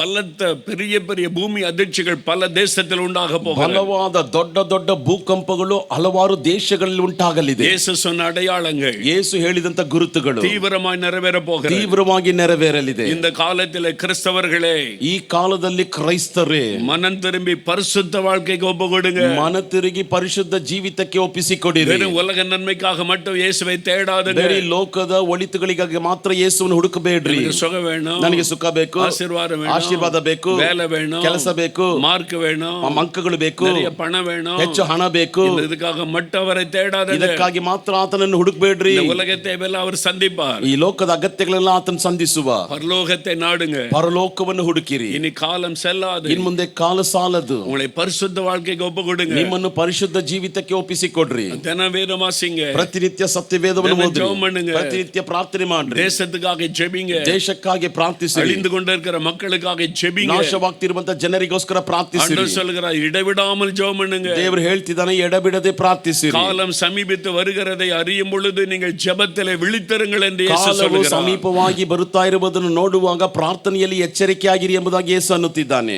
ஆண்டவர் ஏன் தாமதிக்கிறார்? ದೇವರು ಯಾಕೆ ವಿಳಂಬ ಮಾಡ್ತಿದ್ದಾನೆ? ஒரே ஒரு வசனத்தை சொல்லி ஜெபிக்க போகிறோம். ಒಂದೇ ಒಂದು ವಾಕ್ಯವನ್ನು ಹೇಳಿ ಪ್ರಾರ್ಥನೆ ಮಾಡೋಣ. 2 பேதுரு 3 அதிகாரம் 9 வசனம். 2 ಪೇತ್ರ 3ನೇ ಅಧ್ಯಾಯ 9ನೇ ವಾಕ್ಯ. தாமதிக்கிறார் என்று சிலர் நினைக்கிறபடி ತಡ ಮಾಡುತ್ತಾನೆ ಎಂಬುದಾಗಿ ಕೆಲವರು ನೆನೆಸುವುದರಿಂದ ஆண்டவர் தம்முடைய வாக்குத்தத்தத்தை குறித்து தாமதமாயிராமல் ದೇವರು ತನ್ನ ವಾಗ್ದಾನದ ಬಗ್ಗೆ ಆತನು ತಡ ಮಾಡದೆ எல்லாரும் மனம் திரும்பி ரட்சிக்கப்பட வேண்டும் என்று ಎಲ್ಲರೂ ಮನ ತಿರುಗಿ ರಕ್ಷಣೆ ಹೊಂದಬೇಕೆಂಬುದಾಗಿ அவர் நீடிய பொறுமை உள்ளவராயிருக்கிறார். ಆತನು ದೀರ್ಘ ಶಾಂತಿ ಉಳ್ಳವನಾಗಿದ್ದಾನೆ. ஏன் அவர் தாமதிக்கிறார்? ಯಾಕೆ ಆತನು ತಡ ಮಾಡುತ್ತಿದ್ದಾನೆ? ஒருவராவது கெட்டு போக கூடாது, ಒಬ್ಬರು ಕೂಡ ನಾಶವಾಗಬಾರದು, ஒருவராவது நரகத்துக்குள்ள போயிடக்கூடாது, ಒಬ್ಬರು ಕೂಡ ನರಕಕ್ಕೆ ಹೋಗಬಾರದು. எல்லாரும் மனம் திரும்பி ரட்சிக்கப்படணும், ಎಲ್ಲರೂ ಮನ ತಿರುಗಿ ರಕ್ಷಣೆ ಹೊಂದಬೇಕು, எல்லாரும் பரிசுத்த வாழ்க்கைக்குள்ளே வரணும். ಎಲ್ಲರೂ ಪರಿಶುದ್ಧ ಜೀವಿತಕ್ಕೆ ಬರಬೇಕು. அதற்காக நீடிய பொறுமை உள்ளவராயிருக்கிறார். ಅದಕ್ಕಾಗಿ ದೀರ್ಘ ಶಾಂತಿ ಉಳ್ಳವನಾಗಿದ್ದಾನೆ. சகோதரனே, உங்கள் மீது வைத்த அன்பினாலே, ಸಹೋದರನೇ ನಿನ್ನ ಮೇಲೆ ಇಟ್ಟಿರುವಂತ ಪ್ರೀತಿಯಿಂದ, சகோதரி உங்கள் மேல வைத்த அன்பினாலே, ಸಹೋದರಿಯ ನಿಮ್ಮ ಮೇಲೆ ಇಟ್ಟಿರುವಂತ ಪ್ರೀತಿ ನಿಮಿತ್ತವಾಗಿ நீ மனம் திரும்ப வேண்டும் என்று காத்திருக்கிறார். ನೀನು ಮನ ತಿರುಗಬೇಕೆಂಬುದಾಗಿ ಕಾಯ್ತಿದ್ದಾನೆ. நீ பாவத்தில் அழிந்து விடக்கூடாது, ನೀನು ಪಾಪದಲ್ಲಿ ನಾಶವಾಗಬಾರದು, நரகத்துக்குள்ளே போய்விடக்கூடாது, ನರಕದೊಳಗೆ ಹೋಗಿ ಬಿಡಬಾರದು, அக்கினி கடலுக்குள்ளே போய்விடக்கூடாது, ಬೆಂಕಿಯ ಕಡಲಿನಲ್ಲಿ ಹೋಗಿ ಬಿಡಬಾರದು. நீ மனம் திரும்பி ரட்சிக்கப்படணுமே, ನೀನು ಮನ ತಿರುಗಿ ರಕ್ಷಣೆ ಹೊಂದಬೇಕಲ್ಲವೇ? பரிசுத்த வாழ்க்கை வாழணுமே. ಪರಿಶುದ್ಧ ಜೀವಿತವನ್ನು ನಡೆಸಬೇಕಲ್ಲವೇ? அதற்காகத்தான் அவர் தாமதிக்கிறார். ಅದಕ್ಕಾಗಿ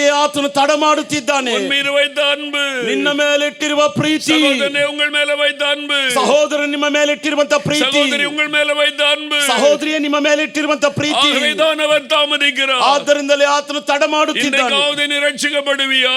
ಇಂದಾದ್ರೂ ನೀನು ರಕ್ಷಣೆ ಹೊಂದುತ್ತೀಯಾ? இன்றைக்காவது நீ மனம் திரும்புவியா? ಇಂದಾದ್ರೂ ನೀನು ಮನ ತಿರುಗುತ್ತೀಯಾ? இன்னும் எவ்வளவு நாள் பாவத்திலே வாழ போகிறாய்? ಇನ್ನು ಎಷ್ಟು ದಿವಸಗಳು ಪಾಪದಲ್ಲಿ ಜೀವಿಸ್ತೀಯಾ? இன்றைக்காவது மனம் திரும்பு, ಇಂದಾದ್ರೂ ಮನ ತಿರುಗು இன்னவர் நீடிய பொறுமையோடு இருக்கிறார். ಎಂಬುದಾಗಿ ಆತನು ದೀರ್ಘ ಶಾಂತಿ ಉಳ್ಳವನಾಗಿದ್ದಾನೆ. உங்களுக்காக தன்னை பலியாய் கொடுத்தார். ಆತನು ನಿಮಗಾಗಿ ತನ್ನನ್ನು ಬಲಿಯಾಗಿ ಕೊಟ್ಟ. உங்களுக்காக தன்னை பலியாய் கொடுத்தார். ನಿಮಗಾಗಿ ತನ್ನನ್ನು ಬಲಿಯಾಗಿ ಕೊಟ್ಟ. நான் ஏன் இவ்வளவு கடினமான செய்தியை சொல்கிறேன்? ನಾನು ಯಾಕೆ ಇಷ್ಟು ಕಠಿಣವಾಗಿ ಸಂದೇಶವನ್ನು ಹೇಳ್ತಿದ್ದೇನೆ? என்றால் இயேசுவின் அன்பு என்னை நெருக்க ஏவுகிறது. ಏಕೆಂದರೆ ಯೇಸುವಿನ ಪ್ರೀತಿ ನನ್ನನ್ನು ಇಕ್ಕಟ್ಟುಪಡಿಸಿ இந்த ಪ್ರೇರೇಪಿಸಿ செய்தியை கேட்கிற ஒருவர் கூட நரகத்துக்குள்ளே போய்விடக் கூடாது என்று கண்ணீர் விட்டு அழுது ஜெபித்தபடியினால் நான் பேசுகிறேன். ಈ ಸಂದೇಶವನ್ನು ಕೇಳುವಂತ ಒಬ್ಬರು ಕೂಡ ಅಳಿದು ನರಕಕ್ಕೆ ಹೋಗಬಾರದು ಎಂಬುದಾಗಿ ಕಣ್ಣೀರು ಬಿಟ್ಟು ಪ್ರಾರ್ಥನೆ ಮಾಡು ನಾನು ಇಲ್ಲಿ ಇದನ್ನು ಹೇಳ್ತಿದ್ದೇನೆ. ஆண்டவரே, இன்றைக்கு இந்த செய்தியை கேட்கிற ஒருவர் கூட நரகத்தில் போயிடக்கூடாது. ದೇವರೇ, ಇಂದು ಈ ಸಂದೇಶವನ್ನು ಕೇಳುವಂತ ಒಬ್ಬರು ಕೂಡ ನರಕಕ್ಕೆ ಹೋಗಬಾರದು. எல்லாரும் உம்முடைய வருகையில காணப்படணுமே. ಎಲ್ಲರೂ ನಿನ್ನ ಬರೋಣದಲ್ಲಿ அந்த ಕಾಣಲ್ಪಡಬೇಕಲ್ಲ. அன்பு என்னை நெருக்க ஏவினபடியினால், ಆ ಪ್ರೀತಿ ನನ್ನನ್ನು ಇಕ್ಕಟ್ಟುಪಡಿಸಿ ಪ್ರೇರೇಪಿಸಿರುವುದರಿಂದ, உங்களுக்காக நான் கண்ணீர் வடித்தபடியினால், ನಿಮಗೋಸ್ಕರ ನಾನು ಕಣ್ಣೀರು இந்த ಸುರಿಸಿರುವುದರಿಂದ வார்த்தை நான் உங்களுக்கு ಈ அறிவிக்கிறேன். ಮಾತನ್ನು ನಾನು ನಿಮಗೆ ಹೇಳ್ತಿದ್ದೇನೆ. இதுதான் ரட்சணிய நாள், ಇದೇ ರಕ್ಷಣೆಯ ದಿನ, இதுதான் நீங்க ரட்சிப்புக்கு தேவன் குறித்த நாள். ಇದೇ ನೀವು ರಕ್ಷಣೆಗಾಗಿ ದೇವರು ಸೂಚಿಸಿದಂತ ದಿನ. என்ன செய்ய போகிறீங்க? ಏನ್ ಮಾಡಲಿದ್ದೀರಿ? எல்லாரும் எழுந்து நிற்போம். ಎಲ್ಲರೂ ಎದ್ದು ನಿಂತುಕೊಳ್ಳೋಣ. தேவ சமூகத்தில் எழுந்து நிற்போம். ದೇವರ ಸಮ್ಮುಖದಲ್ಲಿ ಎದ್ದು ನಿಂತುಕೊಳ್ಳೋಣ.